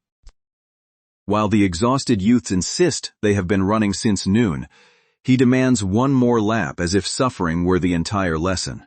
After training, he proposes eating the bear he hunted earlier and casually tells the younger members not to inform the adults. His immense strength is matched by a reckless, almost childish confidence that draws the group toward him. The young bandits stare at their leader with a mixture of exhaustion and admiration. However absurd his demands may be, Luckship's presence holds them together like a rough family. He teasingly calls them his little mercenaries, treating the dangerous camp as if it were a lively household. Beneath the humor, however, every follower is being shaped into a weapon for the conflicts ahead. The mood changes when a messenger arrives with urgent news. Zovu was defeated by an adventurer and transported to the capital. Luckship's subordinate expects fury, but the leader listens without immediately reacting. For a moment, Luckship says nothing. The silence unsettles everyone more than anger would, because nobody can tell whether he plans a rescue, revenge, or something far worse. Then Luckship shrugs, saying Zovu's capture was his own fault. He refuses to clean up another man's failure, and sees no reason to risk the group for someone who allowed himself to be defeated. A younger follower protests that Zovu is still their subordinate, and that abandoning him stains the group's honor. To him, a true leader should never leave one of his own men behind. The word honor makes Luckship burst into laughter. Rather than becoming angry, he says he can feel the youth in that idealism, as though the boy has repeated a beautiful concept he does not yet understand. Luckship's smile fades as he prepares to explain his own view.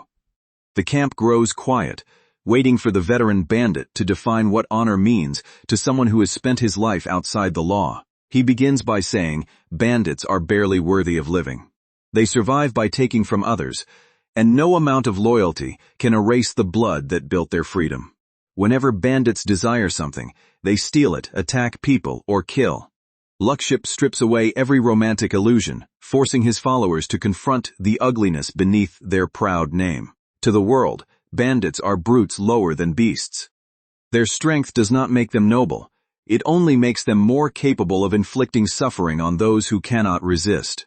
That is why Luckship refuses to let them use the word honor carelessly. A beautiful ideal cannot become clean simply because criminals want to claim it. Honor, he says, is a life story only those who lived righteously can tell. It is not a cheap excuse for scum, and before discussing rescue, he wants to know what kind of person actually captured Zovu. The report is frustratingly vague.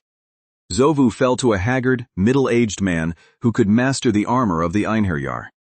Luckship finds the description almost laughably ordinary for someone capable of such a feat, yet the ability points toward a person loved by the gods. Behind Luckship's casual expression, curiosity sharpens. An opponent worthy of divine power may finally have appeared.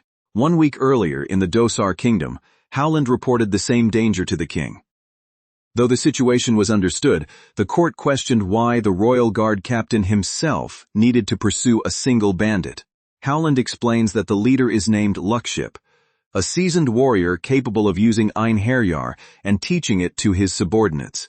He plans to take his son Etuke and an elite unit to subjugate the bandits personally. With Howland leaving the capital, responsibility for guarding the kingdom passes to his daughter, Ochio. The decision places both of his children on the front line of a conflict tied to Jonman's mysterious return. The king trusts Howland to make the expedition succeed, but one concern remains. While the captain hunts Luckship, someone must protect the capital. Howland accepts the decision, knowing the burden will fall on his daughter. Ochio's grandfather tries to lighten the formal council by offering her sweets, embarrassing her in front of the ministers. Etuke watches the affectionate scene while the royal family prepares for a mission none of them yet realizes may become a disaster. Howland's wife laughs that her father is an unbearably doting grandfather, while he proudly refuses to deny it. Beneath the family humor, however, the coming separation weighs heavily on everyone. Ochio is asked whether she truly does not want to accompany Howland. She admits that Etuke is being taken instead, while her own duty is to remain in the capital and fulfill the role her father leaves behind. Unable to hide her hurt, Ochio asks whether Howland chose Etuki because she would be useless on the subjugation squad. Her question is not simple jealousy. She fears her father does not recognize her strength. Howland asks Ochio to compare herself to an object, then calls her the king's spear, the warrior who strikes down threats and demonstrates royal power. Yet Ochio sees the royal guard's purpose very differently. She declares that she is not a spear, but a shield protecting the kingdom. A nation needs both its king and its people, and the guard exists to defend them together, not merely display authority. Howland smiles, satisfied by her answer. Because Ochio understands that duty better than anyone, he says he can entrust the kingdom's protection to her while he is away. The expedition prepares to depart, and Ochio wishes her father and brother good fortune. The farewell is formal, but her expression reveals how deeply she wants both men to return safely. Ochio promises that no matter what happens, she will protect the kingdom. Howland leaves the capital in her hands, unaware that this vow will soon be tested by an enemy far stronger than expected. 1 week later, the subjugation squad returns to the audience hall. Ochio orders the exhausted soldiers guided inside, eager to see her family after standing in her father's place throughout their absence. She proudly tells herself that she is no longer a child and plans to stand beside Howland on the next mission. The confidence lasts only until she sees the condition of the returning unit. Ochio steps forward expecting her father, ready to prove she belongs at his side. Instead, the battered soldiers carry a silence that immediately turns her excitement into dread. Among the survivors she recognizes her brother Etuke, broken and barely conscious. Ochio searches desperately for Howland, but no one can give her the answer she wants. Etuke is completely delirious, repeating that everything is over and that someone is coming. Ochio tries to calm him, but his terror reveals that the royal guard encountered something beyond their ability to fight. Then Ochio sees Howland lying motionless, his body covered in brutal wounds. The sight freezes her in place. The invincible father who entrusted her with the kingdom has returned shattered. She refuses to accept what stands before her, insisting it must be a lie. Grief and disbelief collide, but the capital gives her no time to recover from either. Outside, Luckship leads the Sesame bandits directly toward the castle and cheerfully tells his men to use the front door. After crushing Howland's force, he no longer sees any reason to approach Dosar cautiously. One follower calls that common sense, and Luckship grins as the bandits march openly into the capital. Their confidence makes the returning soldiers' fear suddenly understandable. Etuki panics at the sound of Luckship's arrival, while Ochio struggles to understand what reduced her brother to this state. Luckship casually says he only came to play, treating the kingdom's terror as entertainment. Smiling behind the castle gate, Luckship decides to begin with a simple test. The monsters and bandits gathered behind him wait eagerly for the order. His command is horrifyingly casual. Kill everyone. Luckship wants to see whether Dosar's people tremble in fear or stand their ground when death comes through the front door. War erupts across the capital as flames spread through the streets. Ochio takes up her weapon amid the chaos. Forced to become the shield she promised her father she would be, the royal guard is almost completely wiped out, and reports warn that the bandits will destroy the kingdom at this rate. Even trained soldiers cannot stop the overwhelming invasion. Ochio refuses to surrender. Though the battlefield around her is collapsing, she insists the kingdom has not fallen yet. She notices that the enemy revolves around a single man sitting calmly in the middle of the carnage. Believing the bandits are merely powerful but disorganized, Ochio decides that killing their leader may break them. Clutching her weapon, Ochio vows she will be the one to protect Dosar. Fear gives way to determination as she charges through the rubble toward Luckship. Ochio reaches the bandit leader and attacks with everything she has, shouting Luckship's name. For one desperate instant, the kingdom's entire hope rests on her strike. Luckship barely reacts. Looking at Ochio's exhausted body and broken formation, he laughs at the pathetic sight before him. A colossal Einherjar manifestation rises behind Luckship, dwarfing Ochio and the surviving guards. He says he only gave Howland a light tap to knock him out, revealing how terrifyingly unequal their strength truly is. Ochio's body will not stop shaking, and Luckship calmly tells her she is free to run. The gap between them is so enormous that, In his eyes, retreat would not even be shameful. Despite the terror locking her muscles, Ocio forces her weapon back into position. Every instinct demands escape, but the promise she made to Howland refuses to let her abandon the capital. She repeats the truth that has carried her through the battle. She is a shield, and a shield must remain between danger and the people it protects. Howland entrusted the kingdom to her. Even with defeat staring directly at her, Ocio clings to that duty, because surrender would mean betraying both her father and everything she believes the royal guard should be. Luckship casually identifies her as Howland's daughter, recognizing the same eyes and courage. He is almost amused that the family resemblance extends to the stubbornness driving her toward an impossible fight. He recalls how Howland risked his life and fell while protecting Dosar, then watches the captain's trembling daughter inherit that will.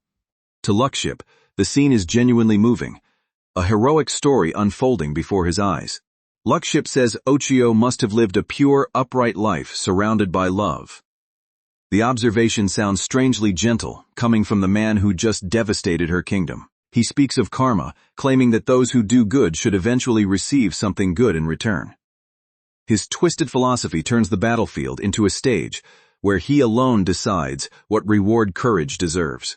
As Ocio's reward for standing against him, Luckship announces that the Sesame Bandits will withdraw for now. He warns they will return to attack again, but her bravery has bought the kingdom precious time. Before leaving, the bandit finally gives Ocio his name, Luckship. The introduction transforms the monster before her into the same legendary criminal Howland went to subjugate.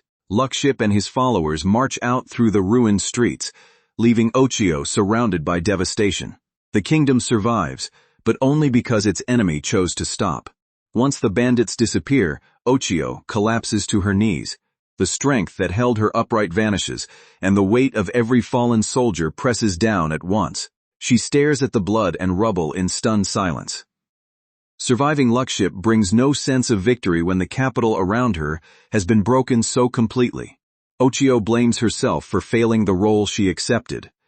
Convinced that no matter how much she wanted to protect the kingdom, she could not save anyone. Her father's trust now feels like a burden she was too weak to carry. Tears spill as she asks what she is supposed to do next. For the first time, Ocio admits that determination alone cannot bridge the monstrous gap between her and Luckship.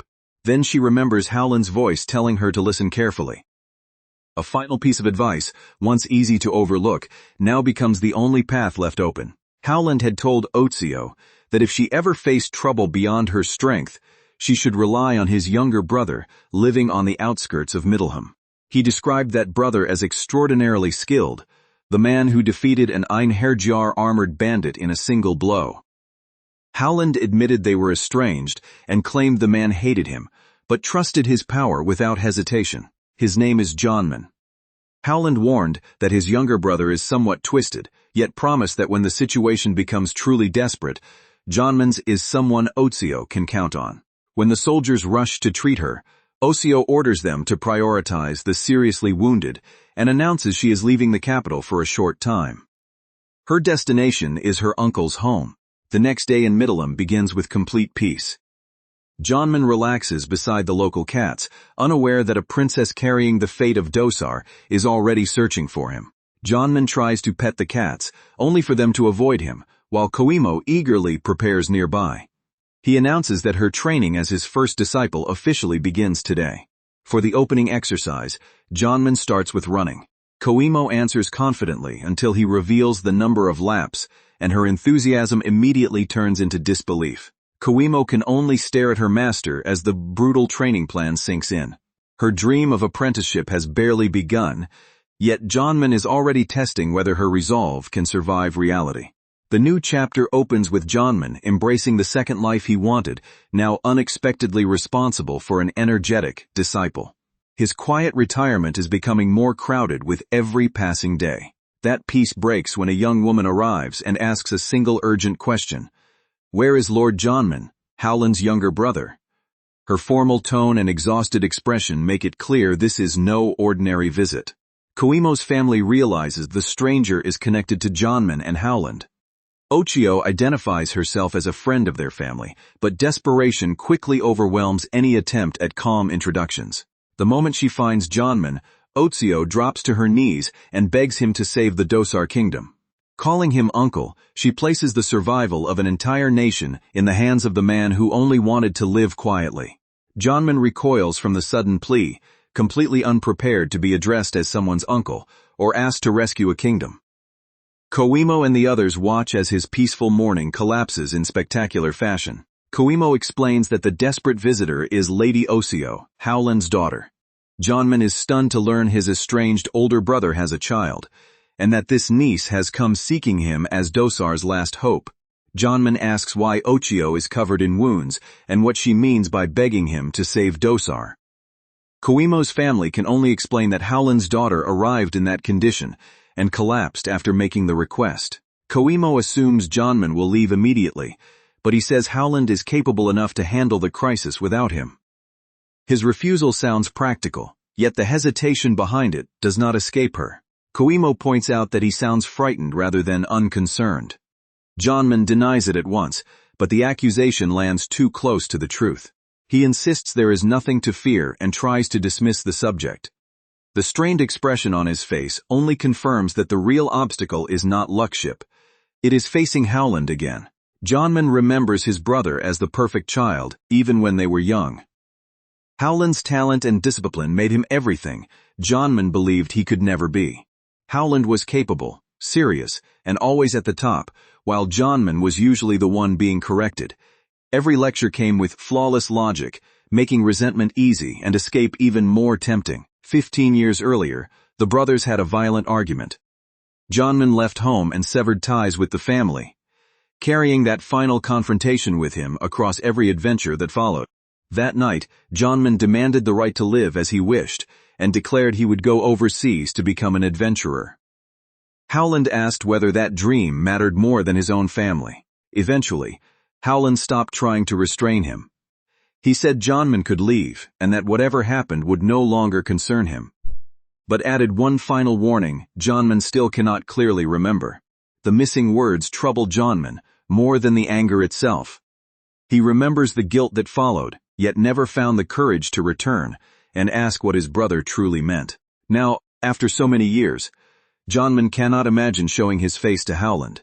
Saving the kingdom would be easier than confronting the family he abandoned. Janman admits he lived exactly as he wanted, placing his own dream before everyone else and throwing away the right to face them long ago. His freedom came with a debt he never expected to repay. He is certain Howland must despise him by now. The longer Janman remained absent, the more impossible reconciliation seemed. Koimo watches her master shrink beneath that fear and tells him this behavior is completely unlike him. The man who faced Zovu without flinching is allowing an old regret to decide his actions. She does not pretend to understand what happened between Janman and Howland, nor does she carelessly order him to reunite with his brother. Instead, she focuses on the person standing before them now. The one relying on Janman is Lady Ochio. Whatever pain exists between the brothers, his wounded niece has crossed the country because she believes he can help. Koimo says Ochio dragged herself to Middleham in that terrible state because she had no one else left to trust. Janman is not merely a convenient warrior. He is her final hope. Janman starts to object, but Koimo refuses to let him hide behind the past. She has seen enough of her master to know what kind of man he truly is. Ochio came because she believes Janman will help her. That faith, placed in him before they even met, makes his refusals feel heavier than any command.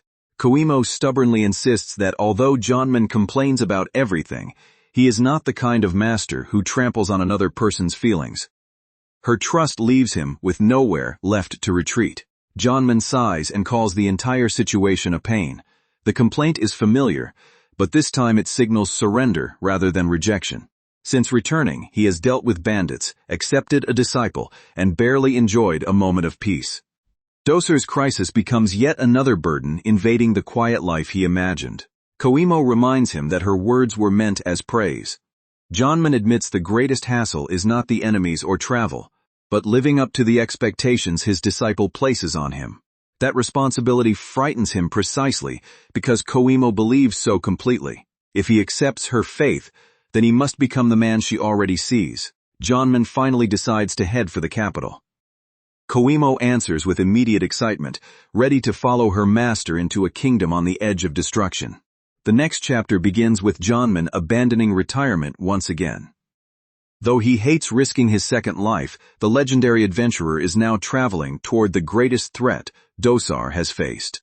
During the journey, Ochio suddenly wakes and realizes she had fallen asleep. Janman remarks that it was about time, revealing that her exhausted body had remained unconscious since leaving Middleham. He tells his little niece that she slept for 2 full days and asks how she feels. Ochio is startled by his casual tone, but the teasing helps pull her away from the terror she carried alone. Koimo proudly explains that she borrowed a carriage from the guild, allowing them to reach Dosar as quickly as possible. Her resourcefulness proves she intends to be useful on this mission. Janman warns Koimo not to run around recklessly once they enter the capital, calling her his little disciple. Ochio is stunned to discover the legendary uncle has already taken on a student. Even with a carriage, the trip to the capital will take 2 days, so Koimo prepares supplies in advance. While Janman grumbles about the journey, his disciple quietly ensures none of them will collapse before reaching Dosar. Janman tells Ochio to eat before explaining everything. She reluctantly obeys, and the simple meal becomes the first moment in days when someone treats her as a tired young woman rather than the kingdom's shield. Under the moonlight, their carriage finally approaches the Dosar royal capital. Ochio guides them through the ruined gates, where the scars left by Luckship are visible long before they reach the castle. Inside, Howland and Etuke remain bedridden from the failed subjugation. The sight of both proud warriors reduced to patience makes the danger awaiting Janman impossible to dismiss. Etuke hears that Janman is arriving and immediately erupts, blaming the Middleham adventurers for provoking the bandits. To him, his father's suffering and the kingdom's ruin began the moment outsiders interfered. When Ochio enters with Janman, Etuke stares at the uncle he has never met. His anger collides with surprise as the infamous younger brother from Howland's past finally stands before the family. Janman says he has already heard the basic situation and seen the state of the capital.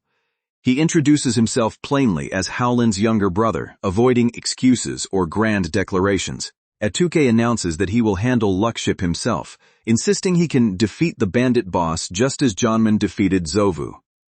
His pride refuses to accept how completely the previous battle proved otherwise. He then turns his fury on Janman, accusing him of causing the disaster by interfering with the Middleham bandits. In Etuke's grief, the kingdom is collapsing because this unknown uncle humiliated Luckship's men. The accusation hangs in the room.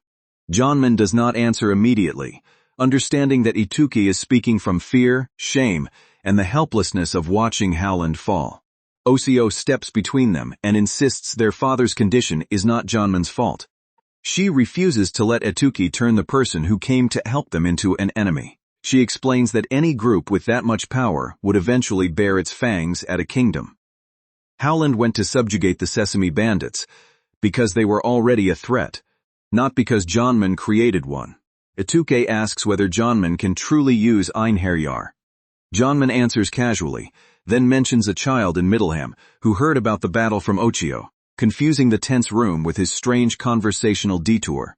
Ochio reminds them that even Howland can summon a complete Einherjar and was still defeated.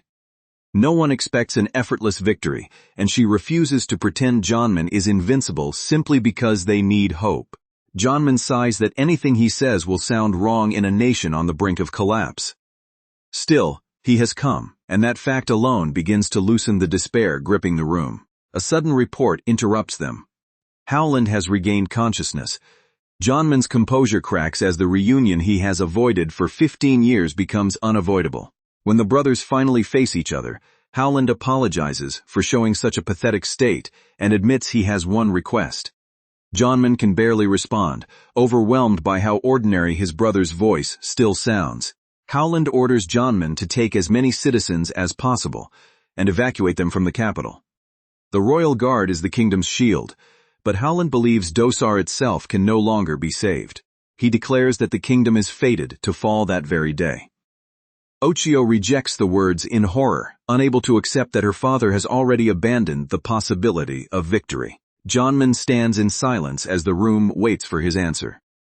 The brother who once begged him to choose family over adventure is now asking him to carry their people away from certain destruction. Koimo quietly tells Otsuo that everything will be all right because her master will do something. Her absolute faith reaches Janman at the exact moment he is tempted to accept Howland's hopeless conclusion. Janman apologizes for being a stubborn brat of a younger brother. He admits that, despite everything, he is still Howland's brother and Koimo's master. So he needs to look impressive for at least a little while. Meanwhile, Luckship stands over the conquered capital and remarks that this is the first kingdom he has ever tried to take. For him, Doser's destruction is merely a new experience. He complains that the attack was only supposed to kill some time. Yet something unexpected has appeared. The amusement in his voice shifts into genuine interest. Luckship laughs at the absurdity of meeting anyone significant in such a remote island nation. At the edge of a world filled with countless continents and endless seas. Then an old enemy confronts him. A warrior tied to Alibaba's 40 thieves. Luckship calls their reunion in this distant kingdom a miracle, while his followers struggle to understand the history suddenly standing before them. The armored warrior attacks without warning, unleashing a strike that shatters the ground and hurls bodies through the air. Luckship survives, but the casual invasion has now become a battle between legends. The newcomer reminds Luckship that 10 years ago the Sesame Bandits won only through dumb luck, mocking them as strays who mistook chance for superiority over Alibaba's forces. He declares that the true losers were the Sesame remnants who ran out of luck, were wiped out, and vanished in disgrace. The insult cuts directly into the identity Luckship built from that old conflict. Their reunion is interrupted when another disaster shakes the battlefield. As both legendary factions turn toward the disturbance, even Luckship cannot immediately explain what is happening. Even in his ruined condition, Howland tries to rise and join the battle. He cannot allow Janman to face Luckship alone while Dosar's people remain in danger. Ochio stops him, but Howland insists Janman cannot defeat that man. Having witnessed Luckship's true power, he believes sending his younger brother alone is no rescue. It is another sacrifice. On the battlefield, Luckship layers several abilities together, surrounding himself with overlapping effects that change faster than an ordinary warrior can follow. His fighting style is not brute force alone, but a lifetime of lethal experience. Watching those movements, Howland realizes they match what he saw during the failed subjugation. Luckship is repeating the same impossible technique that crushed the royal guard. The truth becomes clear. Luckship can stack multiple skills at the same time. By combining abilities instead of using them separately, he creates power far beyond the limits most adventurers accept as absolute. Ochio asks whether such a thing is even possible. Every rule she learned says a warrior should not be able to control so many skills simultaneously. Howland admits that only unimaginable trials and battles could produce movements like those. Luckship has survived long enough to master several skills, making him less a bandit than a war god shaped by endless conflict. From Howland's perspective, Janman has no chance of winning. Otsuo screams her uncle's name as the clash reaches a level that threatens to erase everything around them. Janman refuses to accept that conclusion. Trading blows with the enemy, he complains that Luckship is the real nuisance and throws the bandit's own confidence back at him. Then the impossible happens again. Janman also begins using multiple skills. Everyone who believed Luckship's technique was unique is forced to watch the quiet middle-aged adventurer match it. The two veterans collide at blinding speed, each attack answered by another skill before the previous impact has faded. Their battle tears apart the ground beneath them. Power crashes into power, scattering debris across the capital. Neither man gives the other room to breathe, and the surviving soldiers can do nothing but endure the shockwaves. Janman drives forward through the storm of attacks, while Luckship meets him head-on. What began as a kingdom's last defense becomes a duel between men who have crossed the boundaries of ordinary adventurers. From above, the battlefield looks impossibly small beneath their techniques. Lakship's followers and Dosar's soldiers alike stare upward, realizing their own strength is irrelevant to the outcome.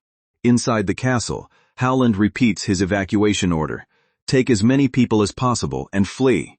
He still cannot trust a miracle while the lives of the citizens remain at stake. Howland admits he assumed Jonman could not possibly win.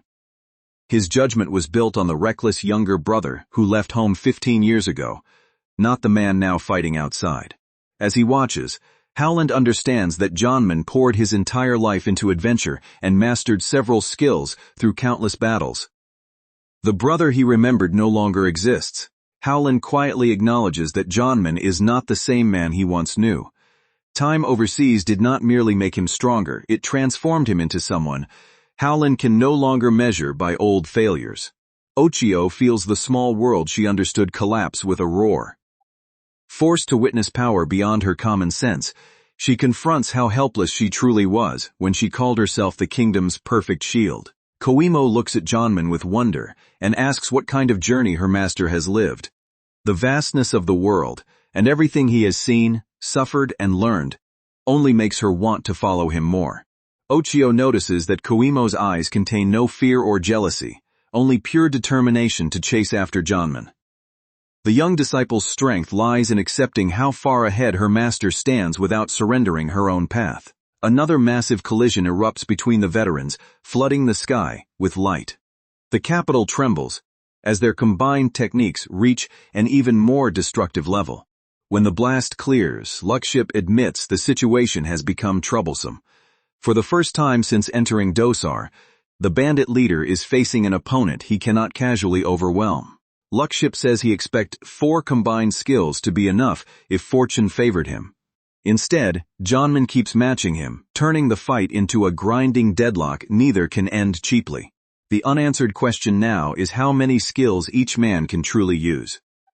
As the next exchange begins, even the observers realize they have seen only the beginning of their arsenals. Under the moonlit sky, the duel pauses long enough for Jonman and the armored warrior from Ali Baba's 40 Thieves to recognize one another. Another connection from Jonman's legendary past steps into the present. Jonman asks why someone so important is hiding in a place like Dosar, while the veteran laughs that Jonman's own life sounds exhausting.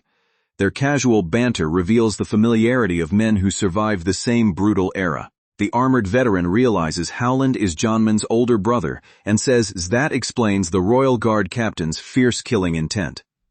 Jonman responds with the awkward pride of a younger sibling, who still cannot speak honestly. They compare their twilight years. Jonman has returned home, seeking a slow life, and the other veteran admits he is doing much the same, though neither man seems capable of avoiding trouble. The old warrior declares their era finished. He wants to stop risking his life, find some forgotten countryside, commit a little petty thieving, and disappear into retirement, an ambition almost as unrealistic as Jonman's peaceful second life. Jonman agrees with the veteran's desire to stop risking his neck. After surviving the infinite hell and countless battles, neither man wants to die for another meaningless conflict. Lakship's followers rush forward and declare they will join him in finishing the fight. Their loyalty is fierce, but he has already decided the kingdom is no longer worth the price. Lakship is surprised that the younger bandits survived the earlier destruction, admitting he assumed they were caught in the blast and killed. His careless reaction reveals how differently he measures attachment and loss. When they offer backup, Lakship tells them it is no longer necessary. The conquest that once entertained him has become a struggle with no reward, large enough to justify continuing. He casually announces that he is going home. The declaration leaves allies and enemies equally stunned after all the blood spilled to reach the capital. His followers protest that they are close to taking the kingdom and ask what will happen to Zovu.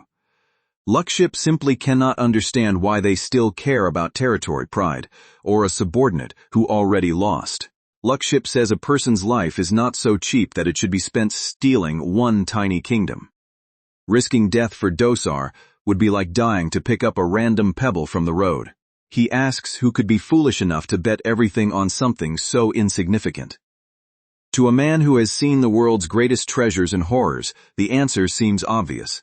One young bandit refuses that judgment. To Lukship, Dosar may be a roadside pebble, but to a former slave who grew up owning nothing, the kingdom shines like a jewel. The young man attacks, declaring that if he gives up this easily, he will never forgive himself. His desperation is not greed alone. It is the rage of someone who finally saw a chance to possess a future. Janman immediately covers Koimo's eyes, blocking the violence ahead. When she complains that she cannot see, his silence warns that what is happening is not something he wants his disciple to witness. Lukship intercepts the rebellious subordinate before the attack can reach him. The movement is so fast that the others only understand the result after blood begins to fall. Noticing Koimo nearby, someone remarks that a child is present. The warning comes too late to soften the cruelty, but Janman's hand keeps the worst of it from her eyes.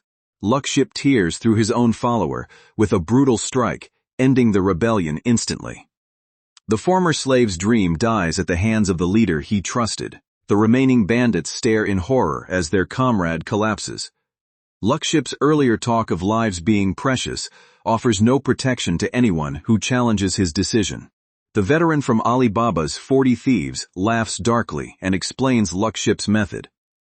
When he cannot locate the bug causing pain in his gut, he simply blows a hole through the middle and calls the problem solved. As Lukship orders everyone to pack up and go home, the old warrior condemns him for killing subordinates without hesitation. Even after death and defeat, the rotten core of the Sesame Bandits has not changed. Before parting, Lukship asks Janman to tell him another story about the infinite hell if they meet again alive. Koimo is stunned to learn her master once belonged to Alibaba's 40 Thieves, another secret hidden inside his quiet past. Otsuo can hardly believe Janman drove off Lukship, the monster even Howland could not defeat. She demands to know why he never revealed such an extraordinary history. Etuke declares that with Janman present, no enemy will ever dare touch Dosar again. Otsuo begins imagining permanent safety, but Janman quickly senses that her relief is turning into dangerous dependence. Otsuo believes the kingdom will remain peaceful as long as Janman protects it, and no one will be hurt again. Janman asks whether that is truly what she wants, forcing her to confront the weakness hidden inside that hope. Instead of asking him to stay forever, Otsuo kneels and asks Janman to take her as his disciple. She wants the strength to defend Dosar herself rather than borrow his power whenever danger appears. 2 weeks pass after the battle against the Sesame remnants. The kingdom begins recovering while Janman's second life enters yet another unexpected chapter. Morning in Middleham returns to its familiar peace. The streets and routine look almost unchanged, as though the desperate journey to Dosar had been only a distant nightmare. One thing has changed. Janman now has 2 disciples. Otsuo joins Koimo beneath his roof, and the quiet retirement he planned becomes even more impossible. Howland personally asks Janman to teach Otsuo how to fight. He admits Janman has already done more than enough, yet still begs his brother to grant this final request. Howland says he spent his entire life doing as he pleased, so the least he can do is ask for one small wish on his daughter's behalf. The problem is that his small request gives Janman another lifelong responsibility. Koimo sulks that Janman accepted Otsuo far more easily than he accepted her. She reminds him how long he dragged his feet over his first disciple and accuses him of playing favorites. She also complains that Janman never told them he was once one of Alibaba's 40 Thieves. Every new secret makes her wonder how many legendary identities her master is still hiding. Janman finally raises a hand and calls for a pause. Before training can continue, he needs to stop the flood of complaints and restore at least a little order among his 2 disciples. Janman stops Otsuo's training and admits he can no longer ignore what he sees. She has not been resting properly, and the exhaustion she hides is beginning to affect every movement. Her form worsens by the day, her color is poor, and she continues practicing even after lessons end. Janman respects her determination, but warns that pushing past recovery will break her body before it makes her strong. Otsuo insists she cannot waste this opportunity. Janman helped avert a national crisis and accepted her as the disciple of a legendary adventurer, yet the people of Dosar still live beneath Lukship's shadow. That fear hardens into a single thought: she must become stronger. Otsuo treats every moment of rest as time stolen from the kingdom she failed to protect. She remembers citizens being injured while she could do nothing, and the helplessness still burns inside her. More than pain or defeat, Osio is terrified of ever feeling that powerless again. Janman tells her that self-pity will not make her strong. Wanting power is not enough if the desire is built only from shame and punishment. He adds that blaming the world will not help either. Osio must stop treating suffering as proof of effort and learn what training is actually supposed to accomplish. Defeat can make people wallow in despair for the rest of their lives, but it can also become a reason to change. The difference lies in how they respond after the tears. Janman notices Osio's hands are bleeding, and says the fact that she still cries from frustration proves something important. She has not given up on herself. Those tears are not weakness. They are evidence that Osio still believes she can improve. Janman asks her to protect that belief instead of destroying her body in its name. He understands the urgency, but explains that skipping rest lowers her efficiency and leaves her spinning her wheels. To become stronger, Osio must learn when recovery is part of training. Janman bluntly orders her to rest, then admits his own selfish reason. He wants strong disciples who can protect the peaceful life he is trying to build. Koimo immediately supports him, but complains that Osio's overtraining has stolen all of their master's attention. Even good advice becomes another excuse for the first disciple to demand equal treatment. Osio apologizes for monopolizing Janman and acknowledges Koimo as her senior disciple. The rivalry softens into an awkward but genuine bond between the two students. Koimo proudly declares that the youngest disciple should sit down while she cooks a delicious meal. Janman braces himself for disaster, only to discover her confidence may actually be justified. The food turns out remarkably good. Janman and Osio stare in disbelief as Koimo reveals an unexpected talent, cheerfully urging everyone to eat more. The meal awakens an old memory of a woman who constantly scolded Janman for complaining, charging into trouble, returning injured, and never learning from his mistakes, while admitting those flaws were exactly what she loved.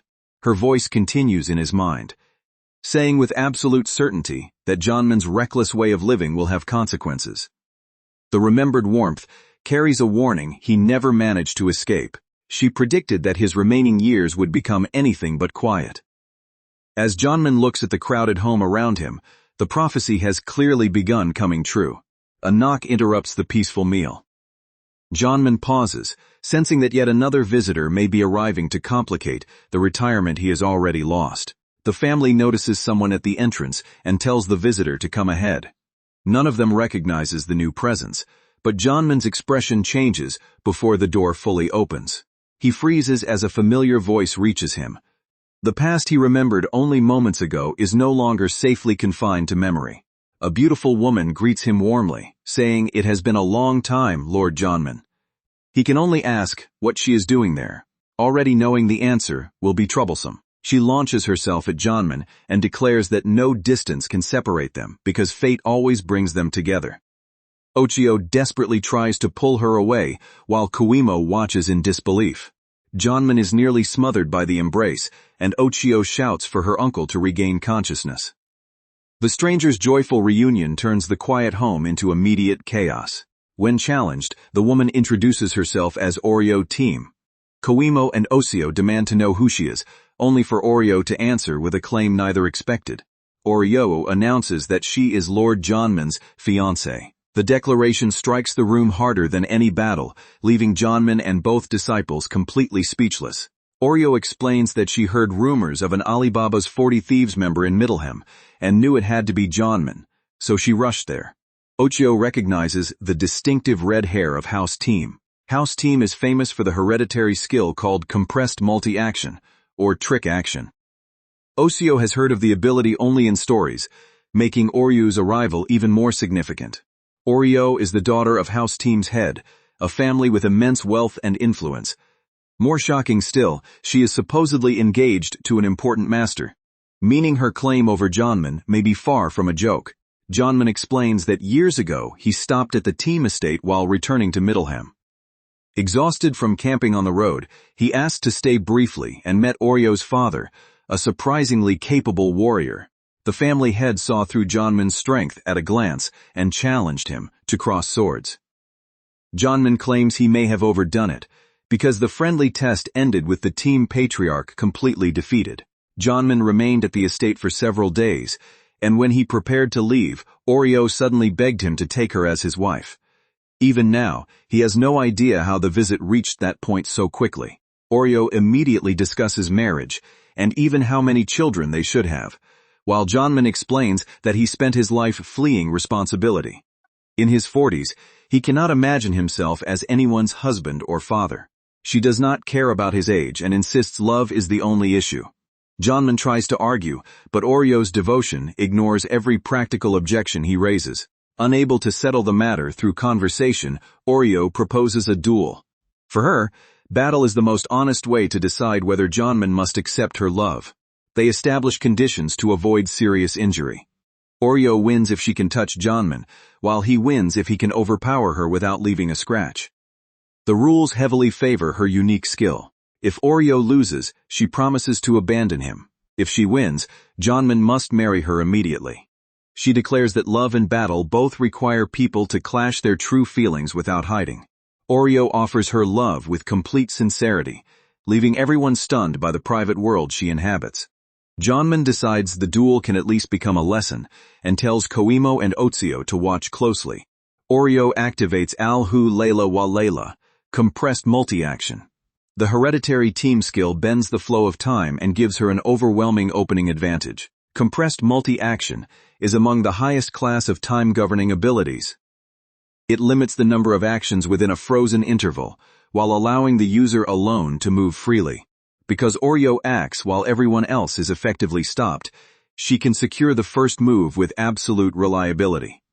Against an unprepared opponent, the duel should end before it appears to begin. Janman admits the skill is terrifying and coveted by adventurers around the world. Its weakness is simple but rare. It loses its absolute advantage when the opponent possesses the same ability. Before Oreo can touch him, Janman slips beyond her reach and tells her to return when she is ready. Her supposedly guaranteed opening fails without leaving a mark. Oreo is thrilled rather than discouraged, praising her future husband while continuing the attack. Janman notes that although her technique remains rough, the number of actions she can perform already rivals his own. Otsuyo analyzes the exchange. Janman dodged Oreo's lunge, hooked her foot, and used her momentum to flip her before the mind could process the first move. He warns that without this level of perception, a fighter cannot even stand on Luckship's battlefield. Oreo refuses to surrender and asks to become Janman's disciple, so she can grow stronger and challenge him again. He rejects her, saying she should not waste her life chasing an old man and that he is taking no more students. Koimo protests that his refusal is unnecessarily harsh, but Janman insists it is better than encouraging Oreo's impossible attachment. Oreo, however, remains completely undeterred. Janman says she will eventually find someone else who can make her happy. Oreo hears only another obstacle to overcome, not a final answer. Then she reveals a new plan. Her younger brother, Ryoma Team, will become Janman's disciple instead. A young boy immediately appears and politely greets Janman as master. Koimo panics over the new candidate, while Janman recognizes Oreo's absurd idea of a male disguise. With the household becoming more chaotic by the second, he reluctantly agrees to address it rather than continue arguing. Janman says that if things become any messier, they will never be able to train. He tries to impose order before Oreo's romance, Koimo's jealousy, and Otsuyo's seriousness consume the entire day. He allows the disguised Oreo to remain only as a disciple candidate, ordering her to stay close and stop all reckless behavior. She happily accepts the restriction, as though it were a complete victory. When asked why this arrangement is acceptable, Oreo smiles and calls it a secret. Janman can already tell the disguise will create more problems than it solves. Training moves to the Akahoa mine dungeon, where Janman intends to test his disciples under real conditions. Deep inside, however, something has already disturbed the normal monster hierarchy. The group encounters signs of a powerful creature's defeat. The destruction around them suggests that whatever passed through the mine was far stronger than ordinary adventurers. The dungeon boss known as the Diamond Dog should rule this area. Instead, the legendary monster is nowhere to be seen alive. they find the diamond dog lying dead in the middle levels, far from where a boss should have fallen. Its corpse warns that another dangerous presence is moving through the dungeon. Koimo introduces herself as a rookie adventurer from Middleham and Johnman's disciple, proud of the strange path that brought her here. Now that she has a junior disciple, she resolves to behave more like a senior. That dignity immediately collapses when Ryoma clings affectionately to Johnman. Koimo orders Lady Oreo to stop, while Oreo insists it is merely affection between master and disciple and demands to be called Ryoma. Back at the capital, a letter addressed to Johnman arrives from an unknown sender. Ochio offers to deliver it, but Johnman refuses to touch the message, certain that opening it will only create more trouble. The signature reads Il Milione. Johnman recognizes the old nickname immediately, and his expression confirms the sender belongs to another chapter of his legendary past. He decides the letter is guaranteed to be a headache and tries to ignore it. After everything that has followed him home, Johnman has learned to fear invitations from former companions. Still, he wonders how the sender discovered his location. The use of an old nickname makes sense. Johnman would never have accepted a letter bearing the man's real name. Koimo asks Ace Charles her master can actually use, and whether the disciples might someday reach the same level. Johnman realizes he has never properly explained the foundation behind his strength. He admits the subject simply never came up. With 3 students now watching him, Johnman can no longer avoid giving them a real lesson about advanced adventuring. Johnman announces that today's topic is skill builds. Koimo immediately asks what that means, and he begins explaining the system that separates ordinary ability users from true veterans. Some people can use multiple skills, but collecting them randomly is not enough. A skill build is a deliberate set of abilities chosen to match the user's purpose, traits, and natural strengths. Compatible skills amplify one another, widening offensive options and making the user harder to counter. Mastering a single technique can be powerful, but a balanced build creates strength that adapts to changing battles. Johnman warns that simply learning many skills can be fatal.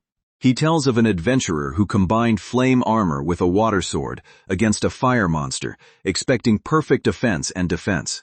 The water sword weakened the flame armor, allowing the monster's attack to pass through and kill the adventurer. Even powerful abilities fail when a bad combination prevents them from performing properly. That is why adventurers study combinations already proven to work rather than gambling their lives on untested ideas. A skills build is knowledge accumulated through the victories and deaths of those who came before. Johnman reveals the build he intends to teach them, the 5 great skills. It includes Einherjar and compressed multi-action, 5 pinnacle abilities each dominating a different category. Only a handful of people can ever master all 5, and the process is neither quick nor easy. Yet Johnman explains that this build is what allowed his companions to return alive from the edge of the world. Koimo is thrilled to be learning from a living legend. Johnman says their current exercises are only the foundation. Nothing develops practical skill faster than real combat, especially dungeon exploration. Koimo immediately demands a dungeon expedition. Johnman reminds her the decision is not hers alone, but Ochio and Ryoma are already just as eager. The party arrives at a vast new city, and Koimo stares at the view in awe. The journey itself feels like proof that her world is expanding beyond Middleham. Akahoa is a commercial city built around the largest dungeon in the Dosar Kingdom. Adventurers from across the region gather there, chasing wealth, resources, and reputations beneath the ground. Johnman hesitates at the entrance, privately wondering whether returning to a dungeon is a mistake. The memories of infinite hell make even an ordinary expedition feel heavier than his disciples understand. Both Koimo and Osio enthusiastically demand to enter, surprising him with how quickly they embrace the danger. Johnman realizes there will be no peaceful sightseeing trip. He decides the expedition will at least give them experience, trusting his presence to keep the risks manageable. Even so, Johnman never imagined he would voluntarily set foot inside another dungeon after surviving the last one. Before they enter, rumors spread that the Diamond Leo has been killed and its entire pack wiped out. The death of such a powerful monster suggests something abnormal is happening below. Someone suspects the Sesame Bandits, but witnesses report that nobody entered the dungeon that day. The mystery deepens because the boss appears to have died without any known challenger. The party examines the strange evidence in silence. Whatever killed the Diamond Leo left behind signs that ordinary dungeon logic can no longer be trusted. Elsewhere, Marco Polo, former member of Alibaba's 40 Thieves and author of the Complete World Travelogue, wonders whether Johnman actually read his letter. His involvement promises that the dungeon's disturbance is no coincidence. A dungeon is more than a nest of monsters. It is a living source of resources, danger, and opportunity that can shape the fortunes of an entire nation. Adventurers enter dungeons searching for rare ores, medicinal materials, and other valuable resources. Every successful expedition feeds the cities and kingdoms built around these depths. An old saying claims a nation's strength is decided by how many dungeons it controls. The power below the earth can become wealth, military force, or disaster depending on who reaches it first. With that truth in mind, Johnman leads his disciples into a place overflowing with potential.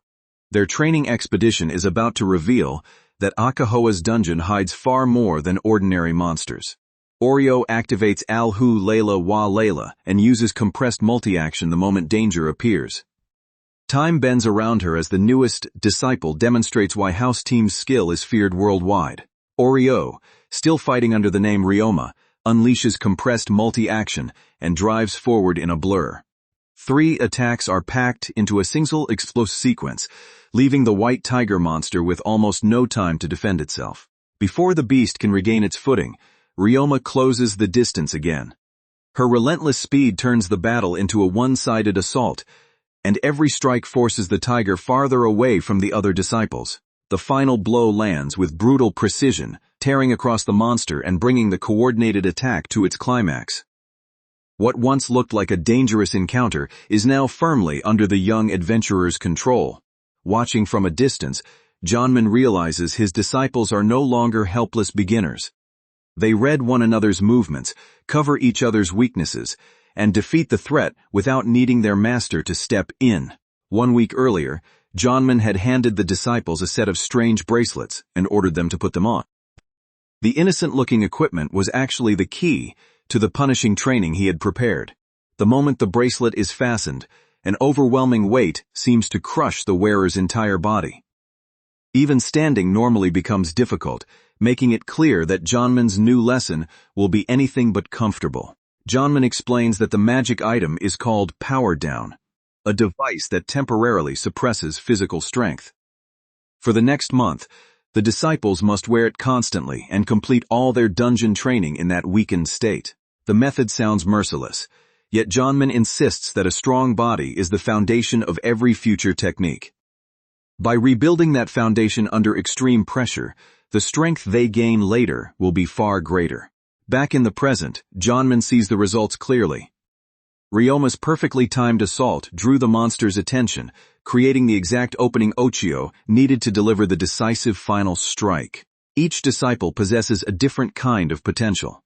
Ochio's extraordinary physique and sincere determination give her enormous room to grow, while Oreo's overwhelming attack volume will become terrifying once she masters proper technique and weapon control.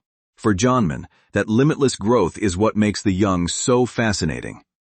They may still be rough and inexperienced, but every battle reveals another path they could follow and another height they might eventually reach. Koimo contributes in a quieter but equally valuable way by gathering wild herbs to treat the group's injuries.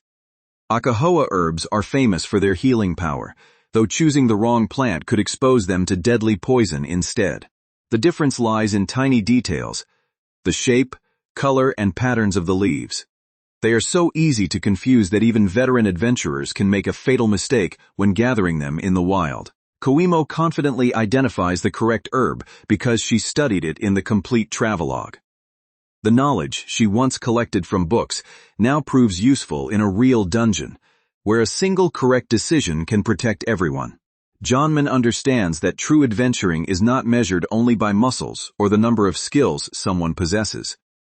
What matters most is the ability to uncover knowledge, remember it, and apply it when the situation demands it. Seeing Koimo carefully treat the others, Janman becomes certain that she will grow into a fine adventurer. The medicine stings when supplied, but that small discomfort is nothing compared with the danger her knowledge has prevented. The calm ends when Janman notices something deeply unnatural.